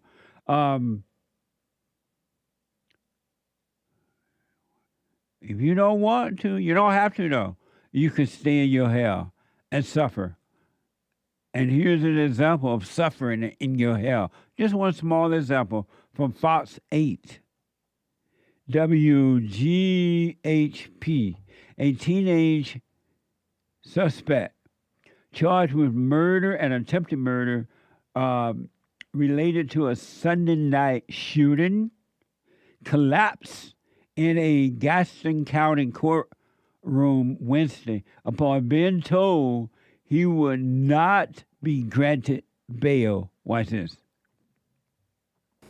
Sean Simpson came into Gaston County Court at points wiping away his tears as he stood before a judge. Just 16 years old, he's being charged with first-degree murder as an adult. That's as a result of a law change that went into effect in December, which allows teens his age to be charged as an adult in certain crimes. There was a realization that during this proceeding that the gravity was hitting him, a grand jury indictment that could come in the near future, and a moment that hit when a judge told him that he would not be seeing freedom anytime soon. Court may impose a hold without bond. Court finds sufficient allegations to support the charges. Considering the relevant factors and the charges, he is ordered held without bond. This moment is tough to watch, but it was something that Zaquavius Dawkins' family says they needed to be here for. Simpson accused of killing Dawkins Sunday night along Chester Street. Simpson also accused with attempted first-degree murder involving another victim. Dawkins' family says he was going to get medical supplies for his mother when he was killed. After Wednesday's court appearance, things were still raw for Dawkins' family. It's affected everybody, even the neighborhood that he lives in. It affected everybody. The boy like, what the?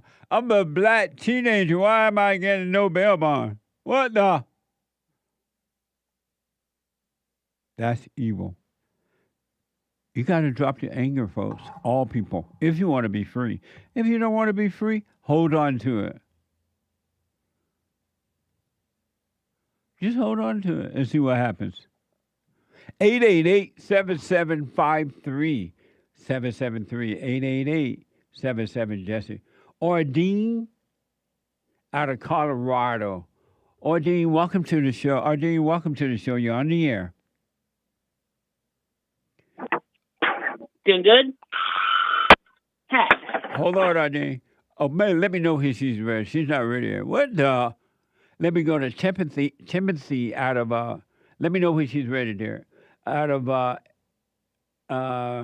Louisiana. Timothy, welcome to the show. You're on the air. Hello, Jesse. How you doing today? All is well, sir. Yes, sir. I was calling to talk to you about silent prayer. Uh-huh.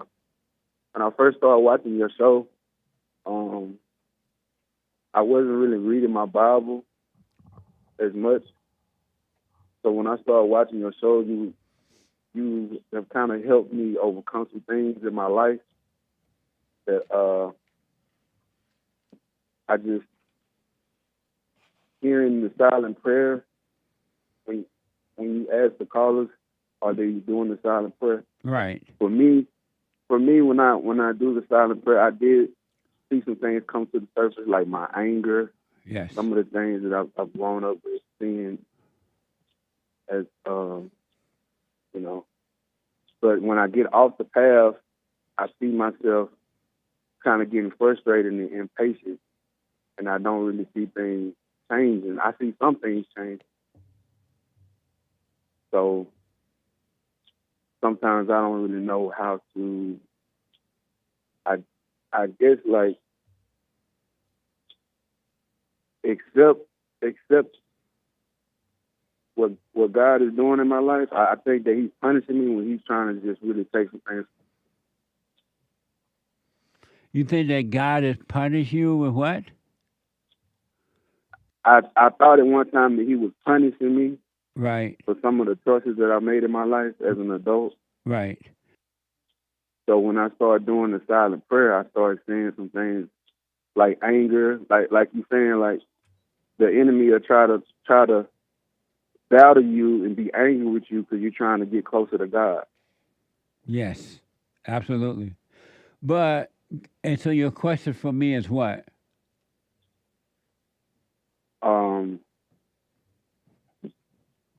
Like, how do you know that you're actually getting closer? Like, you say God's voice is a voiceless voice. Right. But sometimes I really don't hear him. I see him working things out of my life, but I don't really hear his voice. So how do you hear his voice? You hear his voice with common sense. When you're just living your life without. I'm sorry. Right.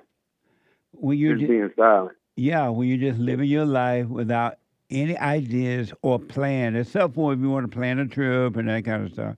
But when you just get up and live your life without any ideas or plan, everything would just work out by itself, and it would be amazing. And when things just make sense to you, that is the voice of God. Right. But I want you to know, though, that God does not punish. He does not punish. He has never punished you. He never will. He does not punish. He's all love. So he doesn't punish. Satan punishes you, but not God. Right. What do you think about that?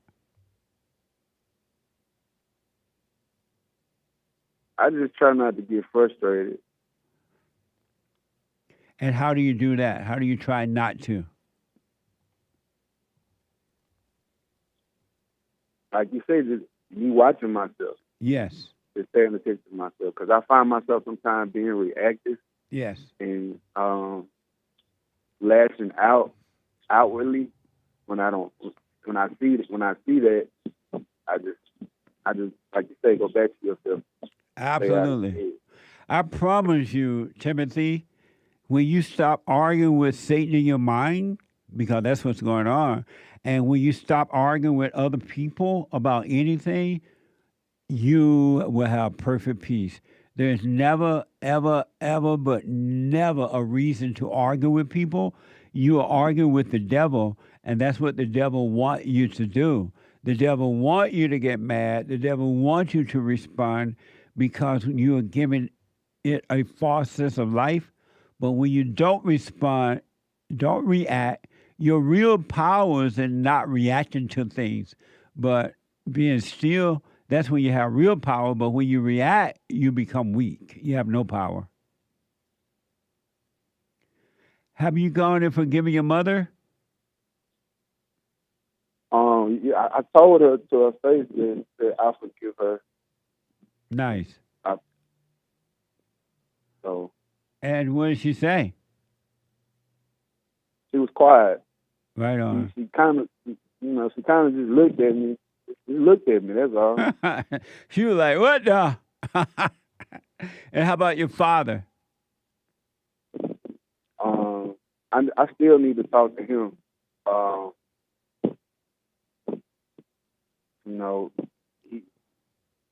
Last time I talked to him, not really on. We kind of on good terms, but not really.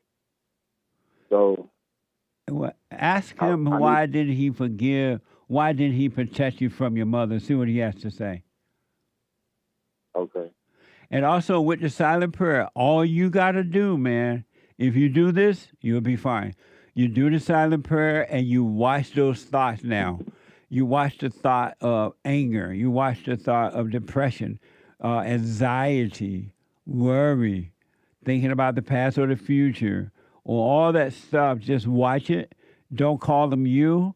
And they're spirits, they're evil spirits in your mind, and they have been talking to you all your life, trying to convince you and have convinced you that they were you. You have never decided to do anything wrong or right in your whole life. You have never done wrong in your entire life. You are neither a sinner nor a saint. You're neither wrong nor right. None of those things. It's just that the evil thoughts are trying to make you think that you are, but they have been controlling you and you didn't know it at the time. And so just be aware of that. Stay quiet, practice being present, and everything is working on your behalf.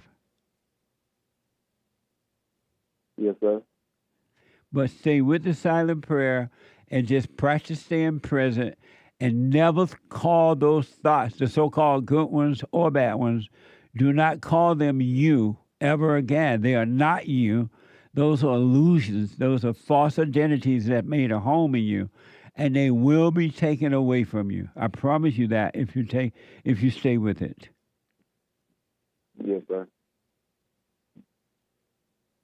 And don't let the devil tell you you're not doing the silent prayer right. Don't even believe that. That's another lie, another thought, another lie. All thoughts are all lies all the time about anything. That's right. All right? Yes, sir. Any other questions? Thank you for calling. Let's see.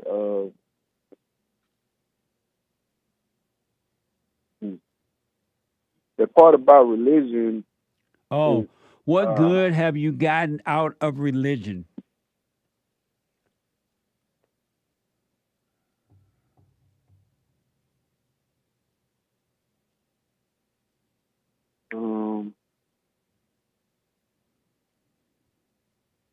I think I just seeing people hearing the word of God. Well, religion. What have you gotten? What good have you gotten out of religion? Really nothing, because I mean, I grew up kind of isolated, so I went to church with my dad, so just watching him, I can only say, like, really nothing good, because to me, he seemed like he was always angry. Yeah. And my mama, too. Yeah. They was always angry. So, you know, they've been really the only people I spent most of my life with. So, you know, I can't really say anything good. I just, you know, it just makes me want to focus more on having a relationship with God and looking at myself. Amazing. You know. Well, I really appreciate. Go ahead. Yes, sir. I said that's where I'm at right now. Right yes, on. Sir. How old are you? I'm 35. Timothy, you stay on the straight and narrow path. Do not get off. Don't let the devil tell you, oh, it's taking too long, or it's too hard. It's not going to happen for you. That's not true. You stay on it and you practice staying out of thought. Don't judge it if you have to go in and out 1,000 times. Eventually you won't. You will have a perfect life, and it's going to blow your mind. All right? Yes, sir. And just know that God has never punished you. God is not punishing you, because God knows. You may not realize it. Human beings don't know it. But God knows that you have never done anything wrong. And he said all of your sins have been forgiven. So you have never done anything wrong in your entire life. It wasn't you. I don't care what has happened through you, how bad it was or good it was. It was never you. It was something else working through you, and you thought that it was you. It was never you. All right? Yes, sir. Call me again, man. That's what I'm trying to focus on. That's what I'm trying to focus on, so I won't get tricked. Yes. Because those thoughts they are lies. They are. And I do not want to go down the wrong path. Well, thank you, Jeff. You're welcome. All you have to do is stay practice with the prayer, stay present, and it would be impossible to go down that wrong path, because the wrong path would disappear, and it won't be because you're overcoming thoughts. Right. I wish you well, man. Call me again. All right, I will. All right, buddy. Amazing. Every human being must forgive if you want to be free. You got to admit that you're evil and that you're wrong. Let me go back to ARDENE and see if she's ready at this time. ARDENE, let's try it again. I was ready. But you heard, I was on the treadmill, so you heard the alarm go off. Oh, okay. But, yeah. Yeah, I just wanted to call and make a comment on, you know me, as far as when you're saying that other presidents, they need to, you know, put their hand on the Bible. Yeah, what I'm saying is they should not be allowed to use a whatever Bible they come from. If they're going to use a Bible, they should use the Christian Bible. Why? Because we are a Christian nation. Well, okay. With the founding fathers, you agree? You agree with the founding fathers' philosophy, right? What they believed in, correct? As for what I know that they believe in, they put God first. That's why they were able to create the greatest country on this side of heaven. Yes. Thomas Jefferson, he put his hand on his version of the Quran, his English version of the Quran. Calvin Coolidge put his hand not on the Bible. Andrew Jackson put his hand not on the Bible. One of the presidents did put their hand on a book of laws pertaining to the Constitution, that he's going to stand up for the Constitution. Teddy Roosevelt did not put his hand on the Bible. There's a lot of presidents that didn't do it. A lot of presidents that did good for our country. If they're going to use a Bible, it should be the Christian Bible, not some Allahu Abba Bible, not some Buddha Bible. And what's the name of that Bible that man put his hands on? Hake. What? What? Gita. Not like some Gita Bible.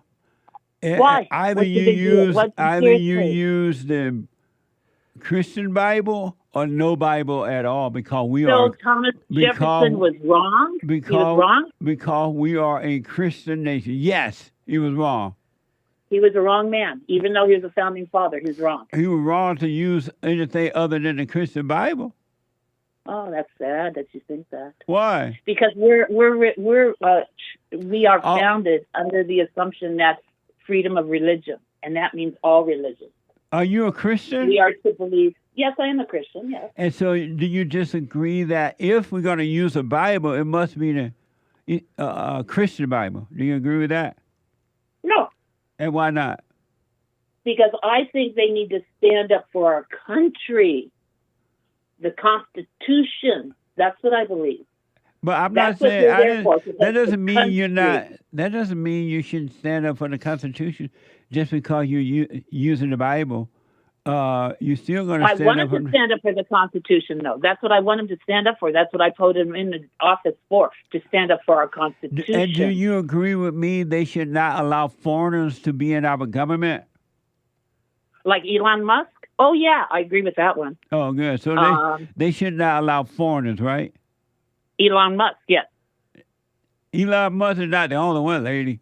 Should they allow foreigners to Melania Trump? Ivana Trump? Okay, who else? Who else? Are you Go on. Calm down. I'm calm. What? Should they allow foreigners to be in our government?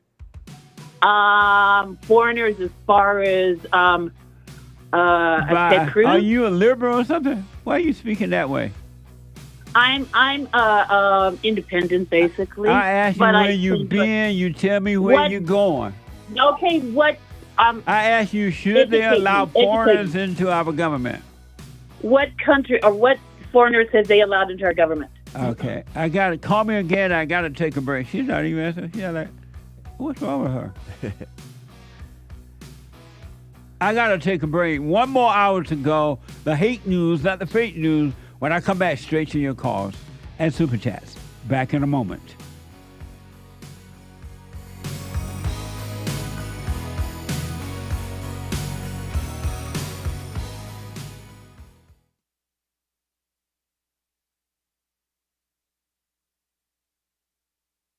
It is the best counseling service on this side of heaven.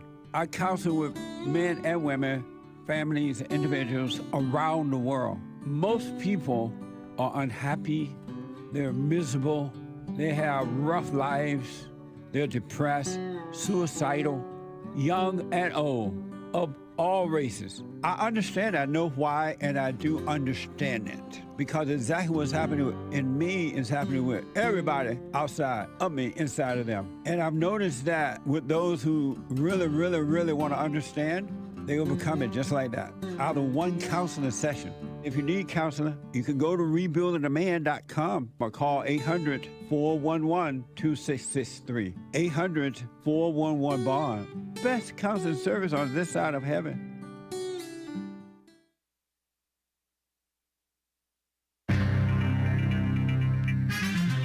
Illegals got to register as illegals with the federal government or be full-blown criminals. Nice. And Gaza ceasefire, a little update on that, I guess. And shall we privatize the post office? I think we shall. Elon Musk has been sacrificing for America, for love for the country. He lost $52 billion, but he's still the richest man in the world, and rightly so. And were there ever Martians? Commie Nonsense wants to ask the question, maybe. And 620 million Hindus gathered at the largest so-called religious gathering in the world. I heard some people got trampled the other week. And Chile scapegoating their electric companies. This is the end of hour 2 of the Jesse Lee Peterson Show. It is Wednesday, February 26th, AD 2025. The lines are full. JLP will be right back to your calls and an excellent Manhood Hour in the third hour coming right up. But first, it's fake news, not fake news. The Department of so-called Homeland Security Wednesday stated certain illegal aliens, that CNN falsely calls them undocumented immigrants, will face criminal penalties if they do not register themselves in a so-called new federal database. It's an old law, though. The registrar, I believe it's an old law, I heard elsewhere. The registry appears to target people who are not already on the government's radar. Meanwhile, ICE, Immigration and Customs Enforcement, announced that 118 people were arrested Tuesday in a mainly Latino area near Houston during a multi-agency enforcement operation. Makes sense. This occurred on the heels of another well-publicized enforcement action that happened in L.A. this past weekend. Los Angeles. There's crooks who want to help the crooks. It's terrible. And then there's decent people trying to help enforce the law, the righteous law. Gaza ceasefire. Israel's government has agreed to release Palestinian detainees in a new exchange, indicating the fragile ceasefire remains intact for now. The agreement between Hamas and Israel will see the exchange of the 4 final bodies of hostages due to be released in the next phase of the ceasefire deal for more than 600 Palestinian prisoners and detainees that supposedly should have been freed last Saturday, according to an Israeli source. Hamas accused Israel of violating the truce with that delay, casting some uncertainty over the precarious ceasefire deal. Nice word, precarious. And said that talks on the second phase would not be possible until they are freed. Officials are moving to privatize. Meanwhile, in America, the U.S. Post Office, despite losses, the U.S. Postal Service is supposedly more efficient than you think, they say, the experts. They say privatizing it could mean the end of guaranteed mail service to every American address. Give me a break. And Elon Musk has lost $52 billion in net worth this year, but he's still the richest man in the world by a long shot, let alone woman, obviously, according to the Bloomberg Billionaires Index. So cool. And CNN says, they ask, why is Mars red? A study suggests that Mars takes its red hue from a type of mineral that forms in cool water. Wow. Could reveal insights about whether the planet was ever able to support life. Were there Martians? I made that part up completely. But anyway, 620 million people attended the world's largest religious gathering, so-called religious, which wrapped up today in northern state of India, Uttar Pradesh. The Mahakumbh Mela, or the Festival of the Sacred Pitcher, lasts 45 days and sees millions, hundreds of millions of Hindu devotees taking a dip in the Triveni Sangam, the confluence of 3 holy rivers. What a mess. And Chile's president, Gabriel, also known as Chile's president, Gabriel Boric, blamed electric companies for a massive blackout that plunged most of the country into darkness on Tuesday, including the capital, Santiago. That's terrible. I'm James Hake. Now back to JLP, Hour 3.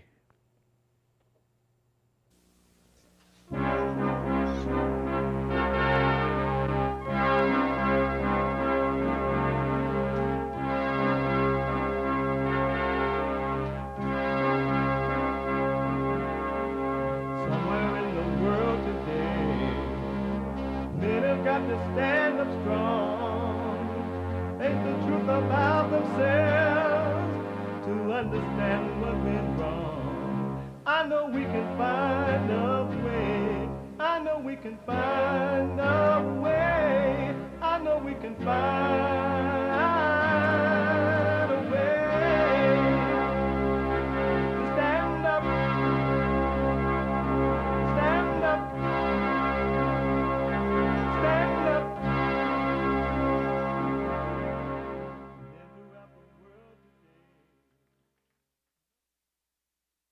Uniting the races with truth instead of dividing them with lies. We're also rebuilding the family by rebuilding the man. I'm Jesse Lee Peterson. Welcome to the third hour of the show today.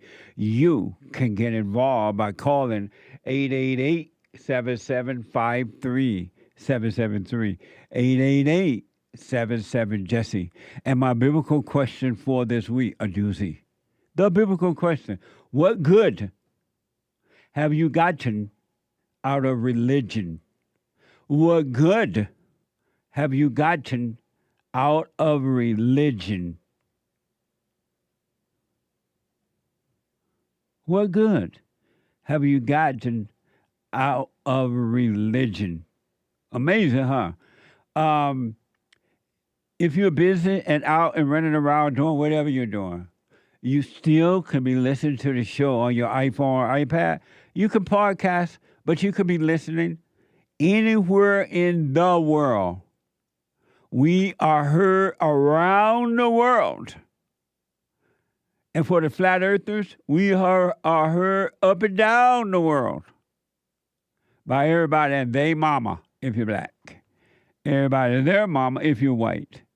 So you can be listening on your iPhone or iPad, doing whatever you're doing. But you can podcast later as well. You can podcast. But you can call the listen line and listen on your iPhone or iPad by calling the listen line at 605-615-4131. 605-615-4131. And to donate and have your comments read out loud, go to buymeacoffee.com/JLP Talk. Buymeacoffee.com/JLP Talk or Bond JLP Cash App. Bond JLP Cash App. It's Wednesday. It's the last hour of the show on Wednesday. And the last hour of the show has always been, and will always be. And we take all calls, there's two ladies, we take everybody call. Because everybody have the same problem. But it is Manhood Hour.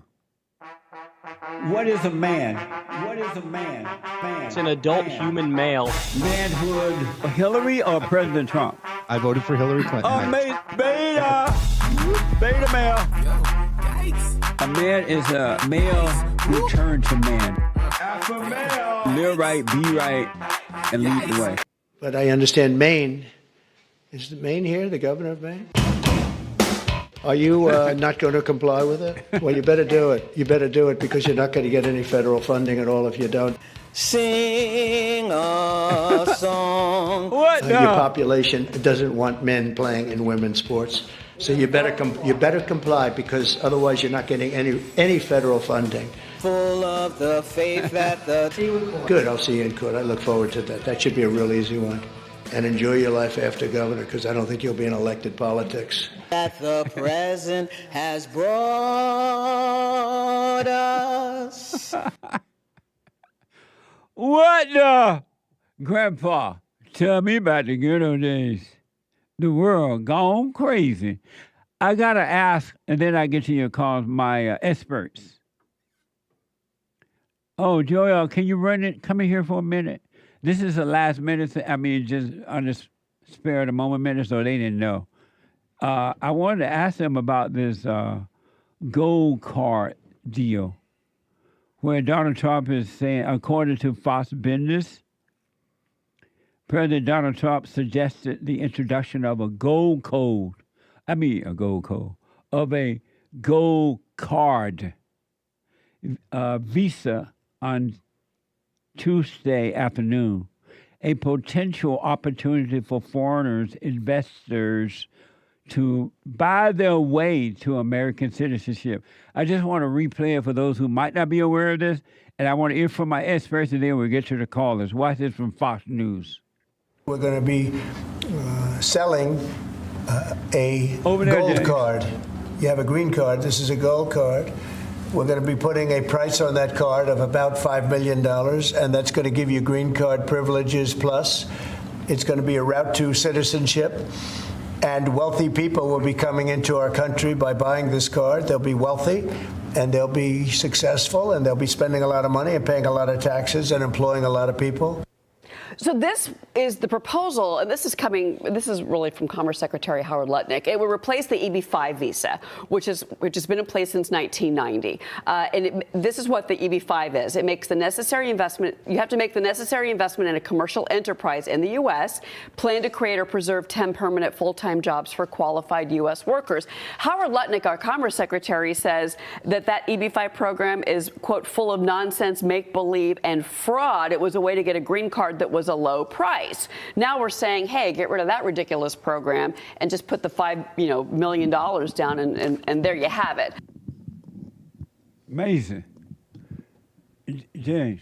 Yes. Why were you not looking at that thing over there? You were over that way. Habit. What you doing looking over there when you should look over here? What were you doing looking over there when you should be looking over here? Because it's cleaner. It's clearer. Whatever. Anyway, we talk about the TV screens in the studio. But my experts are here, and I just want to see what they think about this, all right? This is Joel Friday from the Joel Friday TV, Monday through Thursday. You black at 11 a.m.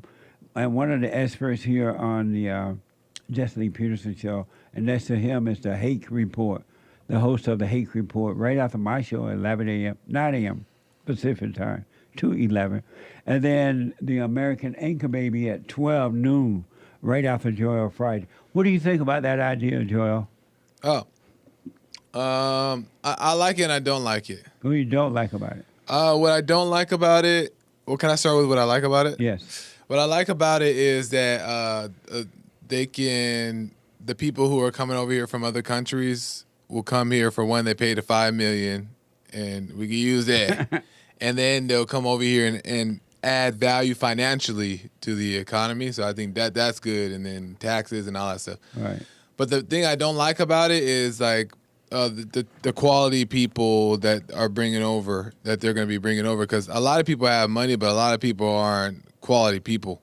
Do a lot of people have $5 million? A lot of people have a lot of money. There's actually a lot more people who are financially today well off, but completely immoral.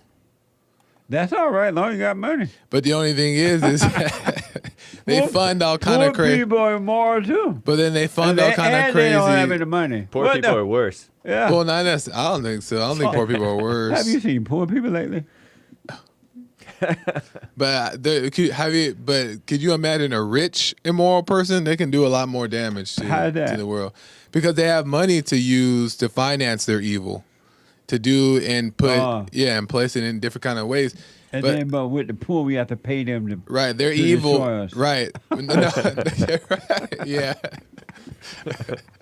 That's true. The rich evil people pay the poor evil people. Right. Messes up. I guess that's bad too. But anyway, you like the idea because what? I'm sorry. I like it because then it's good for the economy. Okay. Right. But I don't like it because the U.S. tends to do a bad job at what do you call it when you vetting? Yeah, vetting people into the country. They don't do even though they say because there's qualifications that you have to meet.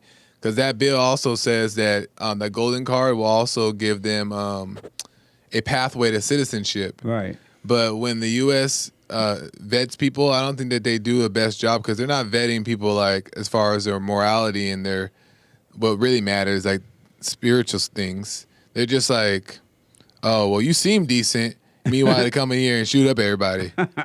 Okay. Or their children do.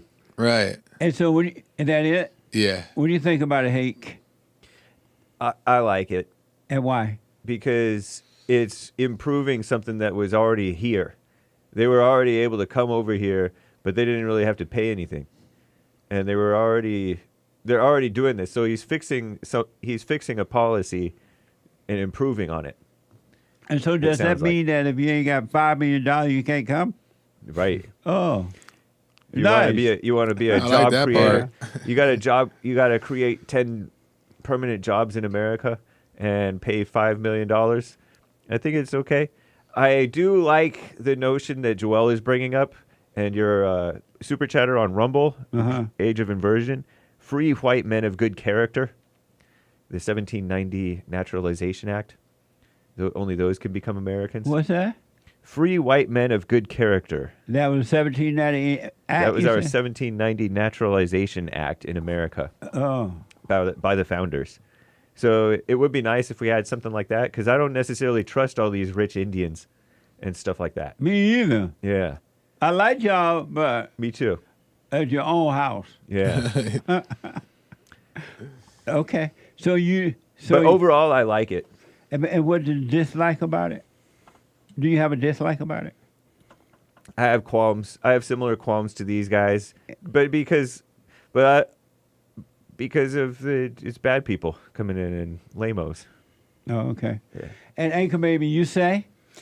My initial impression, I don't like it, and the reason is not necessarily because it's like bad vetting or anything. Because honestly, what I thought about it was different from when I saw Trump just talk right there already. Right. You know, when he mentioned that it's actually, when they said that's actually a replacement of EB-5, and when he said it's a pathway to citizenship, he's saying it was already different than what I thought. Like the pathway to the citizenship can come after. It's not like a guaranteed thing. So it's more thought out than I thought. It's clearly better than what is in place. And $5 million to come in, I think that's a better vet. That's a better criteria than most things already. Yeah. For like the type of person. But personally, I don't know what it is exactly, because it's a lot I don't know, but I can't put my finger on it, but it smells like fear. I don't know. What is it? Why do we need such a big GDP? Like, I wonder what's going on that they're preparing for. $500 billion committed by Stargate, $300 billion committed by Apple. Obviously, it's amazing business and governance by Trump that they trust America, or they were forced to because of tariffs. Fine by me.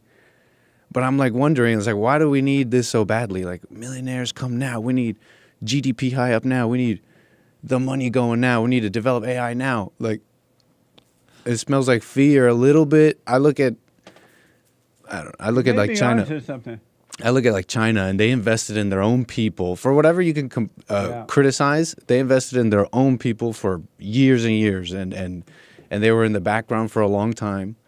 And it seems like it's paying off for them. They're like, you know what? We agree with a lot of the things in the world, but we're going to do it with our own people. No immigrants, the Chinese people.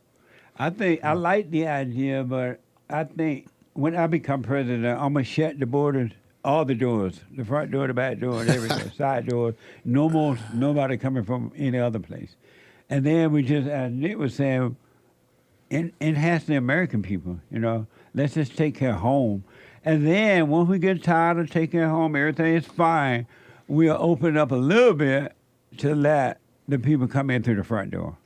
Yeah. And it had to be, as you were saying about it, had to be like, people got some sense. Yeah. We don't want people coming from the asshole countries and bring their asshole ideas over here. And they got a lot of money still in those other countries, the people that come from, they're into some immoral things, but they know how to clean their money up to get over here and use resources. So amazing. What a mess. Yeah, it's a mess. What do you think about all these airplane accidents and near misses and things like that? That was like 2 or 3 yesterday, right? I know I heard at least 3 almost things yesterday. Over at Fox 32 Chicago is reporting that a Southwest airline flight had to abort its landing on Tuesday morning at Chicago Midway International Airport. I can't tell you how many times I've been through that airport. I'm like, oh my God. Midway Airport to avoid a collision with another plane that mistakenly entered the runway. Watch this from Chicago 32. Southwest Flight 2504 landed here at Midway at 9:10 a.m. The passengers disembarked, not fully aware how close that they had come to potential catastrophe. Video captures the plane about to land at 8:50 a.m. when the pilots see a private jet entering the runway. They reverse course and quickly lift off. Southwest 2504 going around. 2504, roger that, climb maintain 3000. Air traffic control instructs the plane to circle back around after coming within seconds of a potential collision. The NTSB and FAA say they're investigating. In a statement, the FAA says, quote, the crew of Southwest Airlines Flight 2504 initiated a go-around when a business jet entered the runway without authorization at Chicago Midway Airport. But it... Lord, I heard baby, I ain't know. I meant go the other way. Yeah, I heard that they misheard instructions or they were understaffed or some weird confusion thing. This is a mess. I don't think people understand how horrible that is because it's not like a car where a car cuts you off, you just turn the other way. Right. These are two planes, and it's not good practice to go down, almost land, and then go back up. Like, it's just, it's horrible. Well, yeah, if it hadn't, it would have been a catastrophic problem. I don't know, though. If you look closely, it looked like it might have only just barely clipped the tail with the wing, and it would have been fine. Oh, you're right. It might have been okay. I'll believe that. I don't know. You watch the video. That's closely. only because the pilot went back up. Is that what you're saying? Right. I don't know. If the pilot had not decided, you're saying that the pilot had just landed If the pilot and not just gone landed, back up. just trusted. No, it would have been. I see what you're been saying. a close call. No, I had the same thought. I had the same thought when I Did saw you it. see You're the saying video? it went by. No, this Okay. other plane coming across. I know, but he them crossed coming it. down. It would have been a smash, and the plane would have exploded. Yeah. The pilot was like, I can make it. Even if it's a close call, it's still too. Yeah. No, it was ridiculous. Yeah. But you know when you try and run across the light, you try and catch the last few seconds of the light? Yeah. It's like that. That's what the Just pilot, in the that's nick what of the jet time. did. It ain't like that. In the nick of time. And the jet like, oh, I ain't know. They didn't tell us to come across here. I ain't know where you supposed to go. What the? Yeah. How you not know that? I think you misheard instructions or didn't hear instructions or something, is Oh, what they I said heard on that? the news report the other day, yesterday. About that plane? Yeah, about that very plane. I could be wrong about this, but isn't it the only job of the air traffic controller is to make sure that this doesn't happen? Right. Like, I don't understand. Correct. That's all they gotta But do. it depends on Yeah. exactly what happened. If the pilot said, if the air traffic controller said to the pilot, runway 24 hold, and the pilot repeats runway 24 hold, but then crosses, and it's like you repeated back the instructions, but you did it wrong, or the air traffic was like runway 24 cross, and then the pilot did that. So who did it? Who messed up? So, you're saying that the pilot could have just misheard or ignored information as well. It could have been coming from ATC, or it could have been the pilot. Maybe he thought it was opposite day. Or maybe they had a DEI person. They didn't know what they were doing. But Right. that's true, and that's what I'm saying. Let me debunk. Maybe I can debunk that because how come both those planes didn't get the message, or either like Nick is saying, ignore the message. That's what I'm wondering. There's a ground tower that's a ground tower that's directing all the ground traffic, and then there's the tower that's directing the people coming in, out, landing. So they're communicated, but you can imagine a number of things can go wrong. Wow. They usually don't, though. Yeah. And this is what the huge mess is. And it's happening. It all happened at the same time. I'm concerned about flying now. Really. I'm really concerned. Not afraid, but concerned. And this is the first time I ever been concerned about flying. Yeah. I just love to fly until the blast started flying and fighting on the plane. Yeah. And fighting in the airport, fighting on the plane, fighting getting off the plane.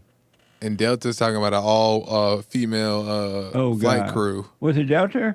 Delta. Yeah, they pinned it on their TikTok. All female flight crew. Lord, if we ever needed the Lord, we need him now. What a mess. All right, guys. Can I ask you one more question?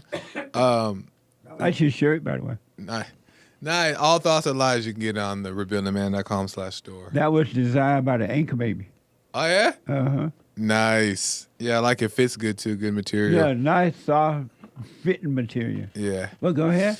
So, do you agree with Trump and his team taking over the Gaza Strip thing? Real fast, yes. But then, wasn't that not like America First? Like they're not putting America first. They're like getting involved.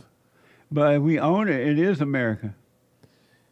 So what exactly is he doing? He's gonna make it a resort. You know how next time your wife has to go on your honeymoon. I mean your what do you call that anniversary thing?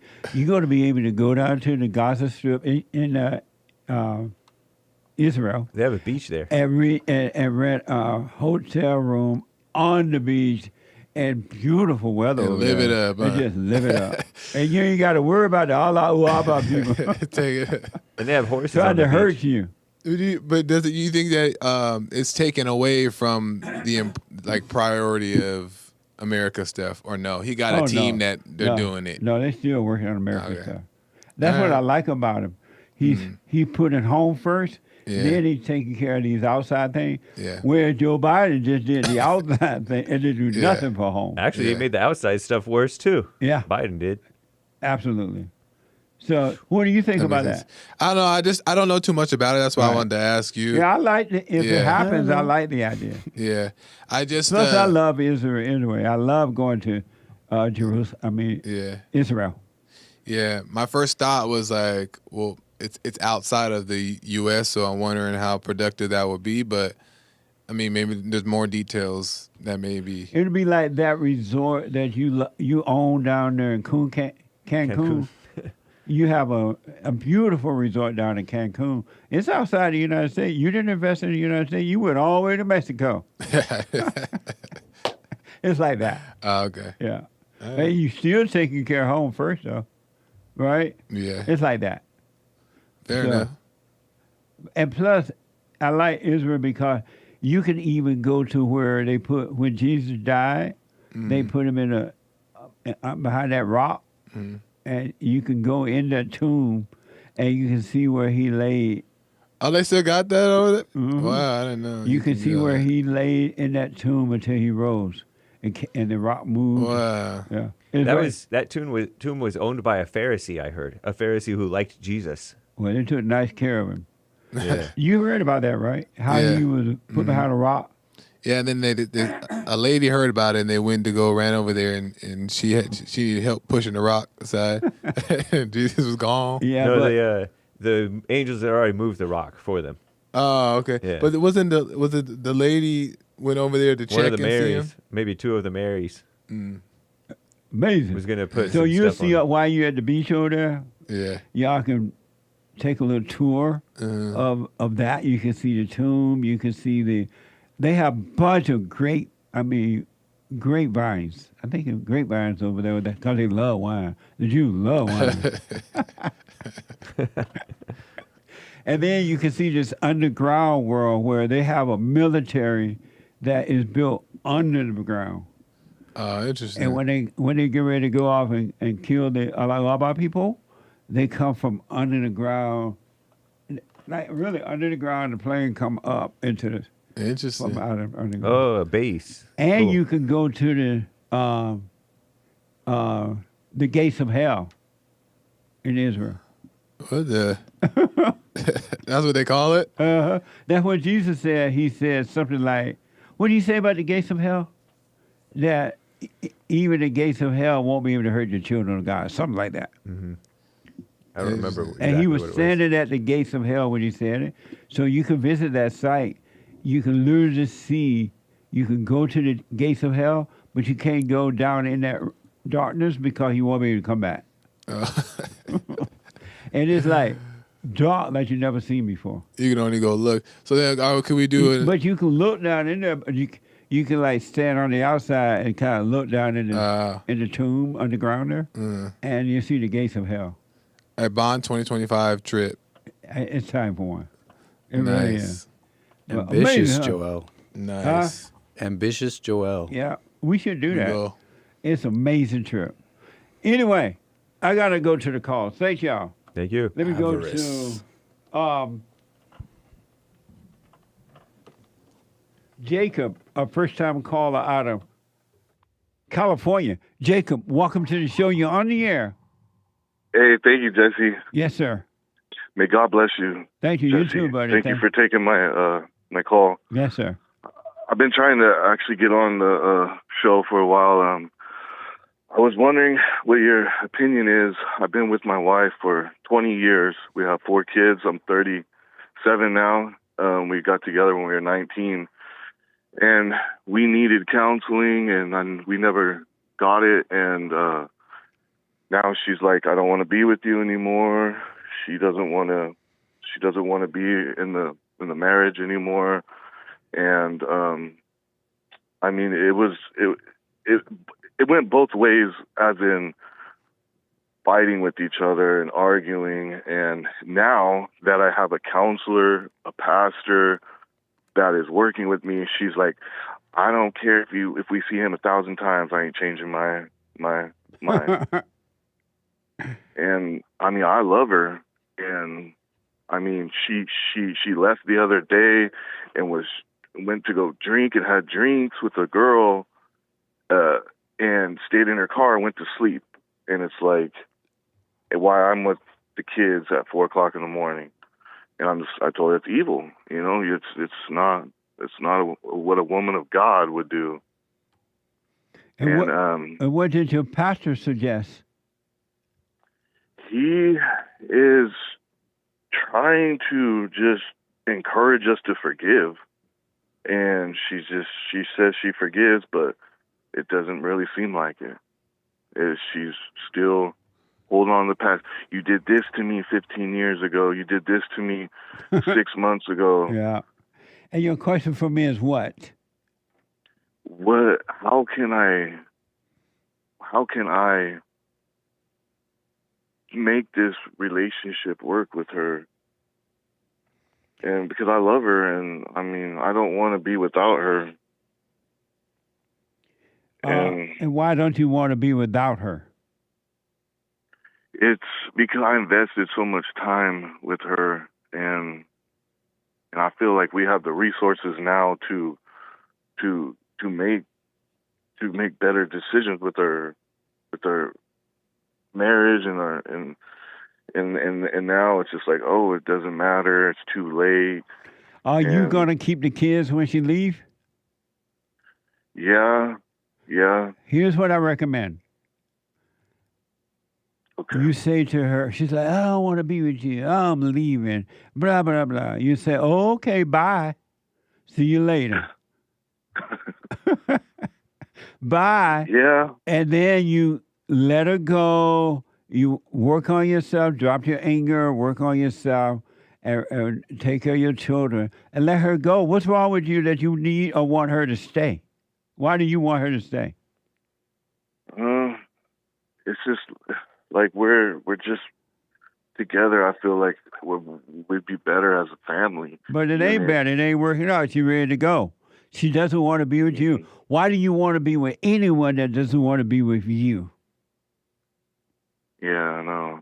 No, that was a question. Yeah, I don't know. I can't let her go like that. You made her your God. Why can't you let her go? What the? I love her too much. No, you don't. If you loved her, that stuff you have is hate. That's not love. It's phony. It's fake. It pretend to be love, but it's hate.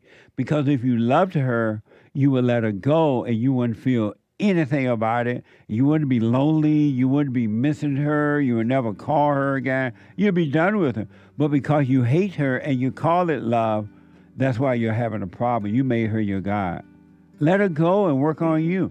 Don't argue with her or anything. Just say, oh, okay, bye. See you later. Yeah. I tried that, and I always find myself just praying and just asking God to, asking God to do what? Hold on a minute. Hold on. Okay. Don't hang up. Back in a moment, folks. Oh, Treasure Chest is now open on D Live. Back in a moment.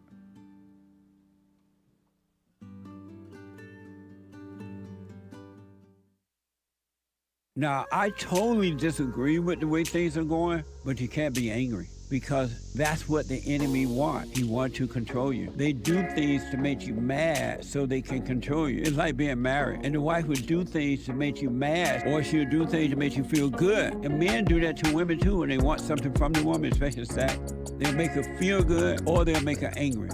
And the woman's gonna have to say, you don't want to be angry. You want to speak up. You want to disagree with what's going on. It's wrong, but do not be angry. Then you won't have fear. You won't have doubt. You won't have worries. You'll be able to see, but you got to stay away from anger. That's why you must forgive your mothers and your fathers so that you can overcome the spirit of anger. It's a spirit and it's wicked.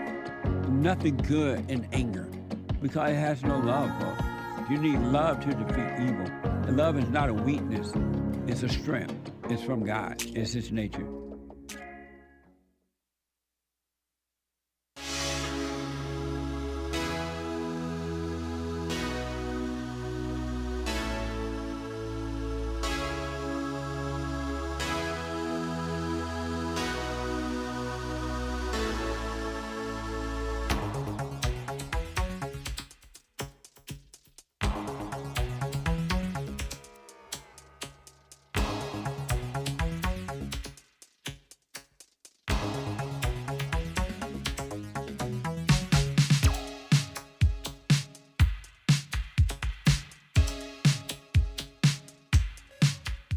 Okay, 888-775-3773. The Hate Report is coming up in the top of this hour, and from 9 to 11. And after the Hate Report, Joy of Friday TV. You black at 11 a.m. Pacific time. And then the American Anchor Baby at 12 noon on locals.com at 12 noon Pacific time.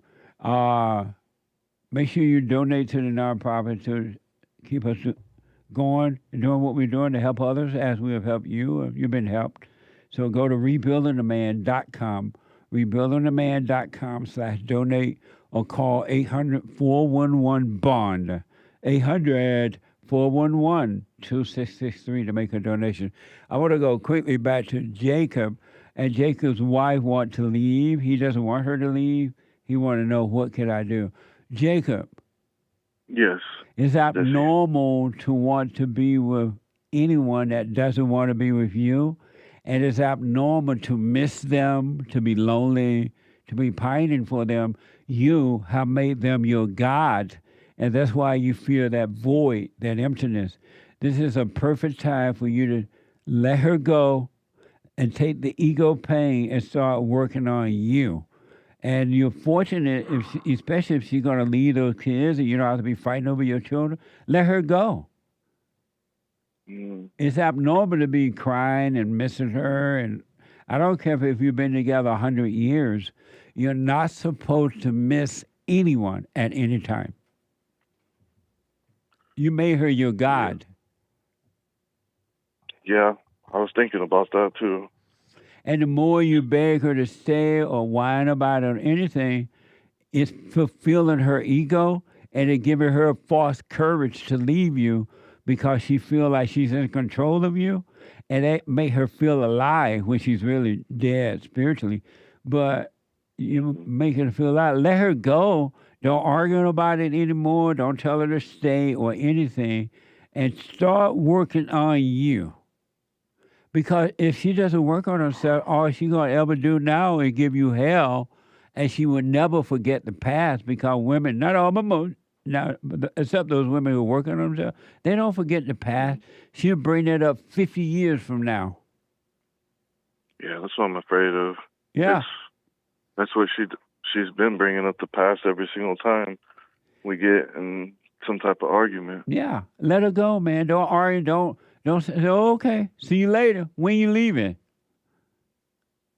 Yeah, we're in a kind of a bad situation too, though, because we just moved from Oklahoma City back to Yuba City, California, and we ain't got no place yet. We're living out of motel rooms.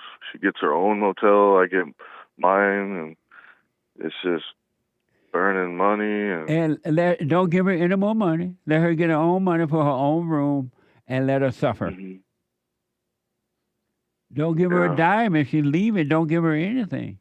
She's leaving the marriage, not you. Yeah, but I was the one that, I guess you could say, ruined it, I guess, you know? How? I mean, just the way I treated her, and I didn't treat her with a lot of respect and a lot of love. How did you treat her? Well, it's just, I mean, it was physical sometimes in the beginning, and there's a lot of like arguing and just verbal. You guys would abuse. fight? Yeah. Both of you would fight? I mean, you guys, will you fight her or both you fighting each other? Each other. Yeah. Like in. And you know Well, why? we loved each other. We love each other. And, I mean, How's it's not that like that love? anymore. Where's the love in that? Yeah, I know. Cause No, that's yeah, a I know, question. Jesse. What do you mean you love her? You don't love her and she doesn't love you. That's not love. That's hate. Anger is hatred. Yeah, I don't know.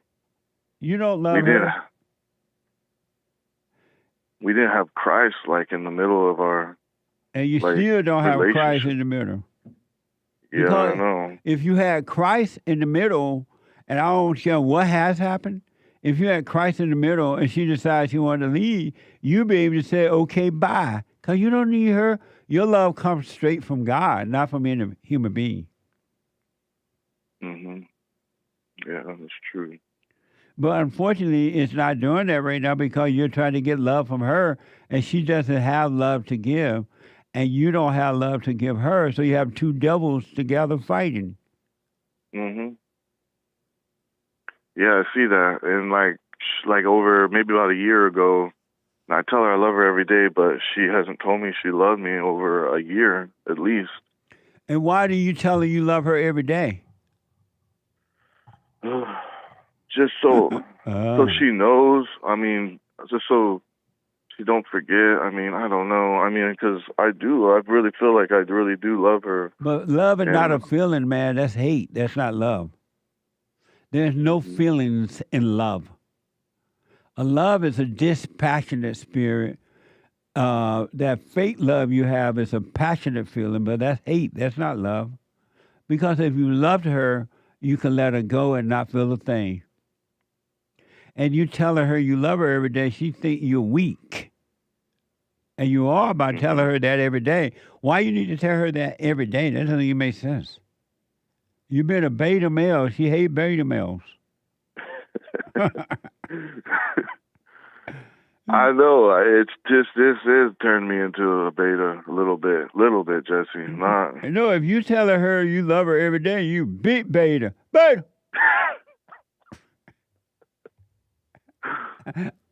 Let her go and start working on you so you can overcome this. Because if you cry over her or try to keep her, and oh, I miss her and I love her, and she's gonna leave, and you're gonna find yourself doing the same thing with the next woman. You just find yourself another false god.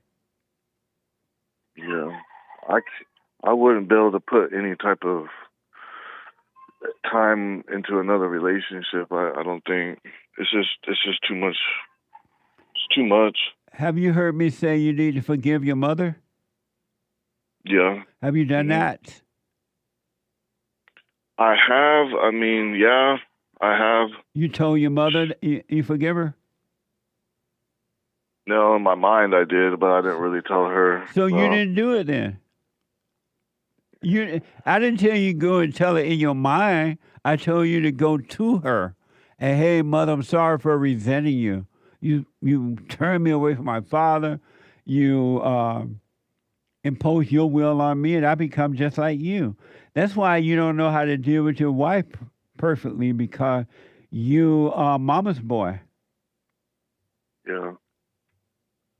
And well, I wouldn't not need I'm not really attached to her, my mom. I mean. Well, yes, you are. You haven't told her you forgive her yet. Why not? I could try that. I could do that today. Why you haven't done it? It's just been something that's been just, I don't know. I just haven't really thought about it as much to do it. Jacob, you have to, if you want to be free, buddy, you got to work on you. You got to overcome your mother's spirit by forgiving her. Mother, I'm sorry for resenting you. And God will forgive you when you forgive your mother, and he will take her identity away from you and give you back his spirit, and then things will come to order for you. God in Christ, Christ in man, man over woman. And so you wouldn't have to be begging this woman to stay or even wanting her to stay. If she stays, it's fine. If she doesn't, you're not supposed to try to make a relationship work. You're not supposed to put one iota of energy into trying to make a relationship work. It either works naturally or it doesn't. And if it's not working naturally, it's not meant to be. You're trying to make some be that's not meant to be, and all you're going to catch is hell. Yeah. Have you forgiven your... So what? Yeah, and that's what's happening. Yeah. So why don't you let her go and just start working on you? Don't call her. Don't try to contact her. Don't nothing. Don't ask her to stay. Just let her go. And you just work on you and take care of your children. Build a life for you and your children.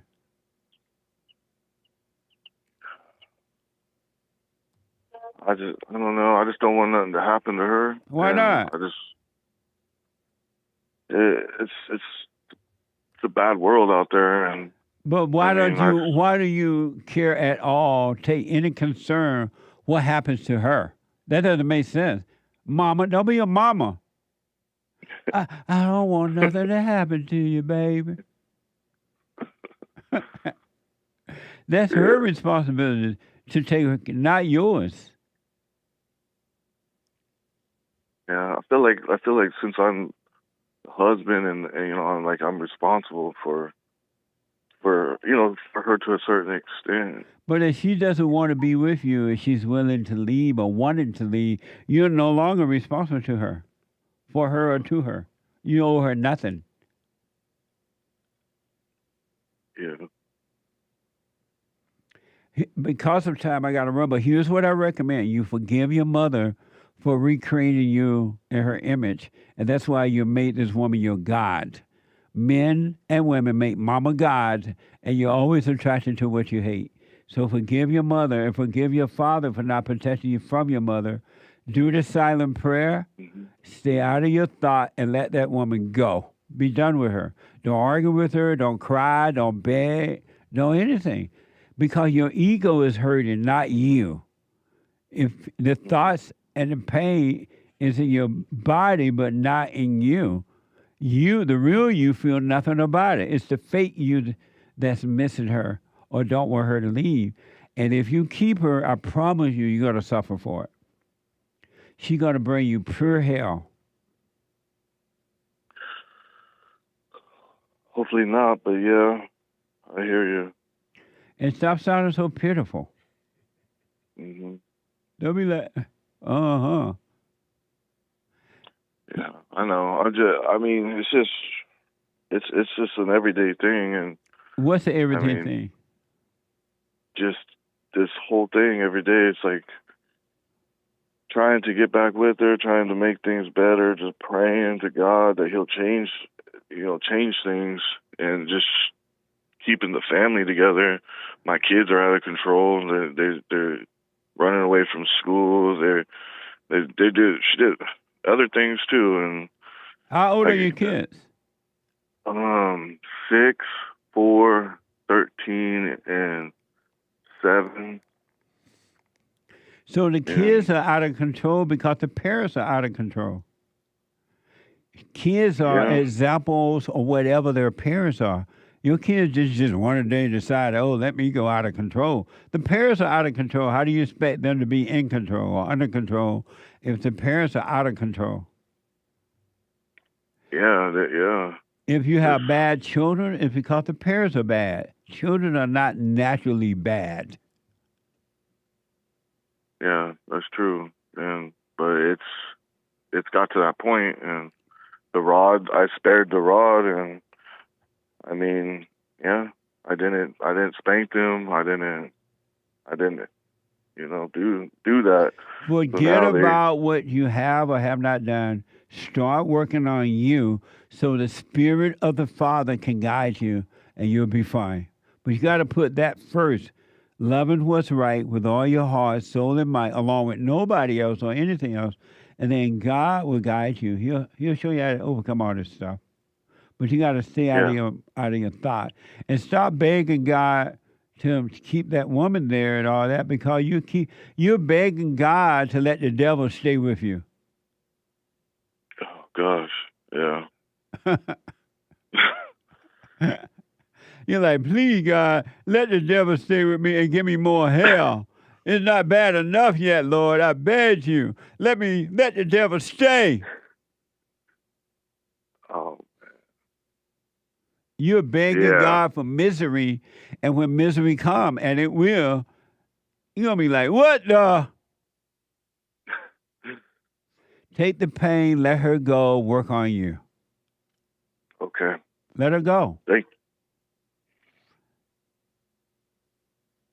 I don't think I could do that, though, Jesse. Okay. To be honest. Okay, then suffer.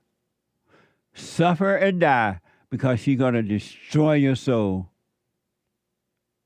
The more you show her that you want her, the worse she's going to get, because she hates your weakness. Women want men that don't want them, don't need them, don't want them. They're drawn to that. Women hate men that want them. Mm-hmm.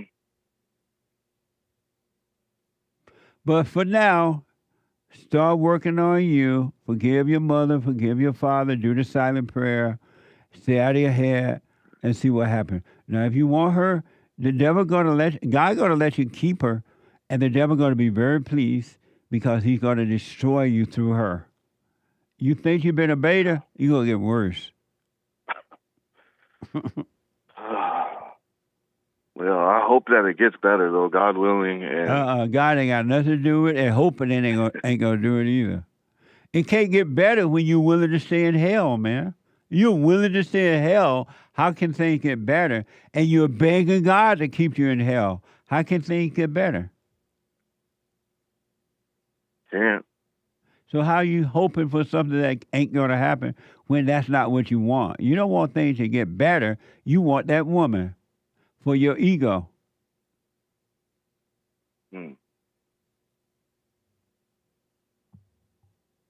I love her, though, Jesse. I love her, and I love the kids. And No, you don't. You don't love the kids, and you don't love her. Because if you loved her, you wouldn't be yearning for her like this. You wouldn't be weak. You can take it or leave it if you loved her. You hate her, and you're calling it love, because that emotion you have that comes from hate, it feels like love, and the devil is telling you that you love her, and the devil is lying to you, and the devil will make her stay, and then you will catch more hell, and the devil will laugh at you. Yeah, and he is laughing at me. Yeah, he's gonna laugh winning more right now. He's laughing more if you keep her. He's gonna laugh at your pain, and then he's gonna tell you, buy her some ice cream, buy her some flowers. And you're going to go buy the flowers, he's going to laugh at you some more. Because you're listening to the devil and not to God. You're praying to the devil and not to God. Let that woman go, man. Put only God first and no one else. The fact that you're weak like this is something wrong with you. Yeah. I got to run. All right, Jesse. Thank you, Jesse. I appreciate you. Let me know. God bless you. You too, buddy. Let me know how it goes. I will. I promise you, though, if you beg her to stay, you will regret it. Yeah, I'm not going to beg her no more. Yeah, let her go. Don't show weakness at all. Just let her go. Don't argue anymore. Let her go. Tell her to hit the road, Jack, and don't you come back. Okay. Let me know how it goes. I will, Jesse. Thank you You're for welcome, taking my buddy. call. All right. 888-7753-773. Super chat. Super chats. Gregory bought 5 coffees. I think religion, I guess this is an answer to the biblical question, perhaps. What good have you gotten out of religion? Taught me how to worship preachers and not God. I guess that's not a good thing. No. Every church I've been to was about the preacher. I don't know if any good comes from religion. What is religion? Asks Gregory. Amazing. I'll put my 2 cents in on Sunday. Thank you. Lin Yan Chin says, never trust anyone who spams the hyper chaser terms absolutely and completely. They're mere mouth breathers, just empty vessels of insecurity. Amazing. Thank you. Totally. Thank you, Lin Yan Chin. Yeah. Hannes, 3 more coffees. Biblical question. What good have you gotten out of religion? I get nothing out of religion. Only seeking God first, forgiving, and doing the silent prayer saved me. Also, I tried to buy a When She's Crying, She's Lying t-shirt, but your website doesn't allow shipping to Ireland. Crying Ireland. Emojis. When she's crying, she's lying. Now you're lying too because you're crying. Hannes, maybe we'll get it worked out for you, perhaps. Yeah, we'll look into that. Thank you, Hannes. Thank you, though. Thanks for letting me know. Ronnie in Ohio. Uncle Jesse, my response to the biblical question. What good have you gotten out of religion? The good that I've gotten out of religion is the awareness of how broken and evil many humans are, including and especially those who are called church leaders. Amazing. Religion is nothing compared to having an intimate relationship with the Father. Amazing. Thank you, Ronnie, and I'll put my 2 cents in on Sunday. I appreciate it. A revision to Luke's biblical question answer, he buys a coffee, saying, after thinking about it some more, the only good religion has done me is make me think and question it. It has helped me to wake up. Otherwise, my previous answer stands no good. Idols, rituals, and control. Amazing. Thank you for responding. I'll put my 2 cents Sunday. Thank you. Wise Sage Eli bought a coffee. Mr. P, I recently seen that this one guy, athlete turned something, got a NAACP award, and I thought about how amazing it would be if you won it and how stunned so many people would be to find out you did. And if you were allowed to make a speech, it needs to be on pay-per-view because the blacks, angry, cussing emoji, are going to be upset when you're done.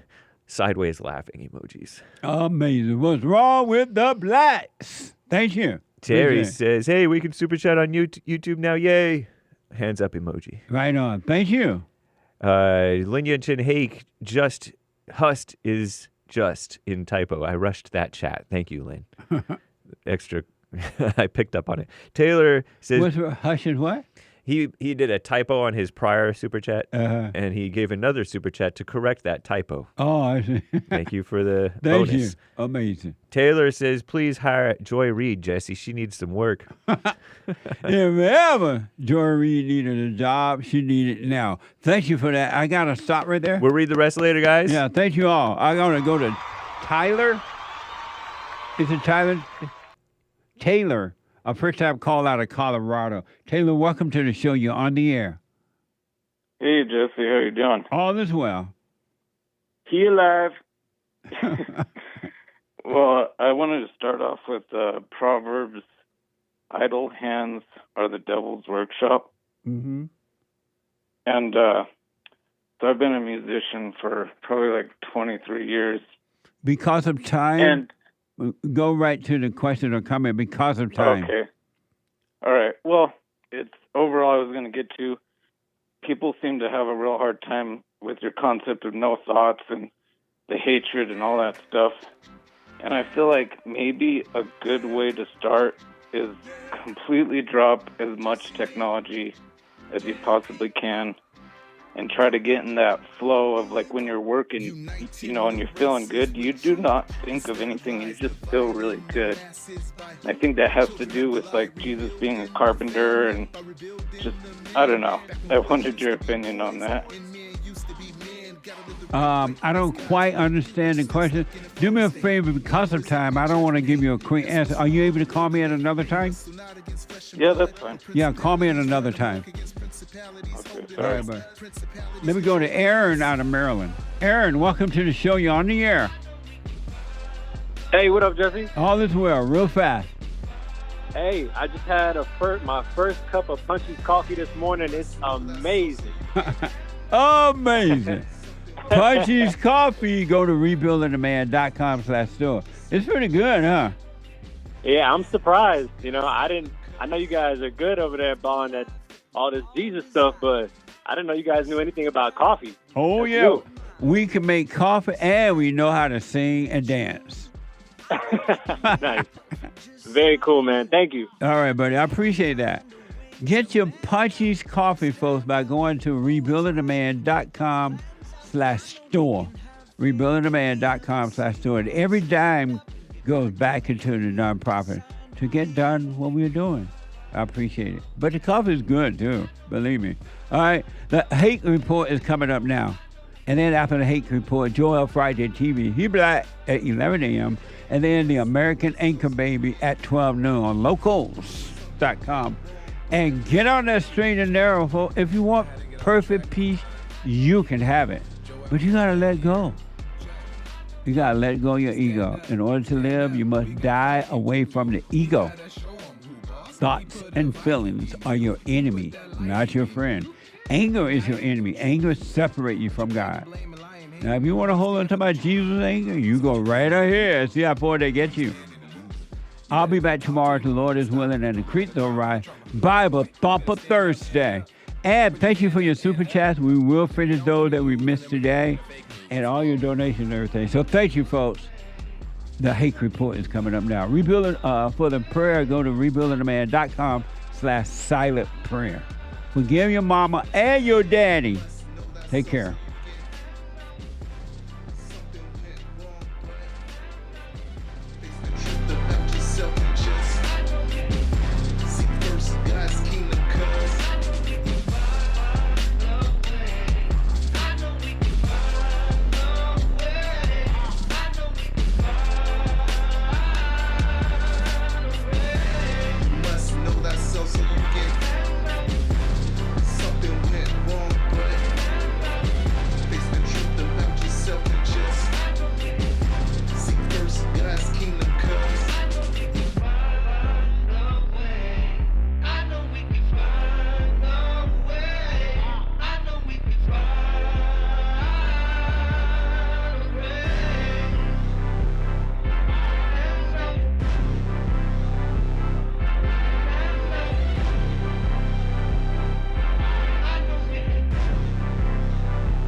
We have a counseling service, and I have to admit, thanks to God, it is the best counseling service on this side of heaven.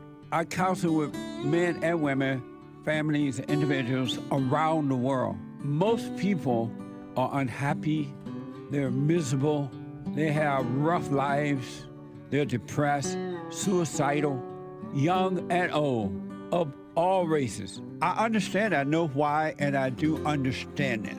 Because exactly what's happening in me is happening with everybody outside of me, inside of them. And I've noticed that with those who really, really, really want to understand, they overcome it just like that, out of one counseling session. If you need counseling, you can go to rebuildingtheman.com or call 800-411-2663. 800-411-BOND. Best counseling service on this side of heaven. So, here's what I recommend. I invite you to download my silent prayer. I know some people have called in and they wonder if the silent prayer is working. And I just want to take a second and to tell them that it works. You just have to stick with it. Yeah. That's the first thing I started doing before I even forgave my parents. And I was so depressed and suicidal at some times that I just would have to stop in the middle of my job or whatever I was doing and go into the silent prayer. And it really does help. Like, I don't have those anymore. Amazing. You haven't seen anything yet. Doubt every thought. Bring every thought into captivity. Just let them all pass. Don't judge them. You haven't seen anything. It gets better and better and better and easier, easier, easier. So my gift to you, no charge, at rebuildingtheman.com/church.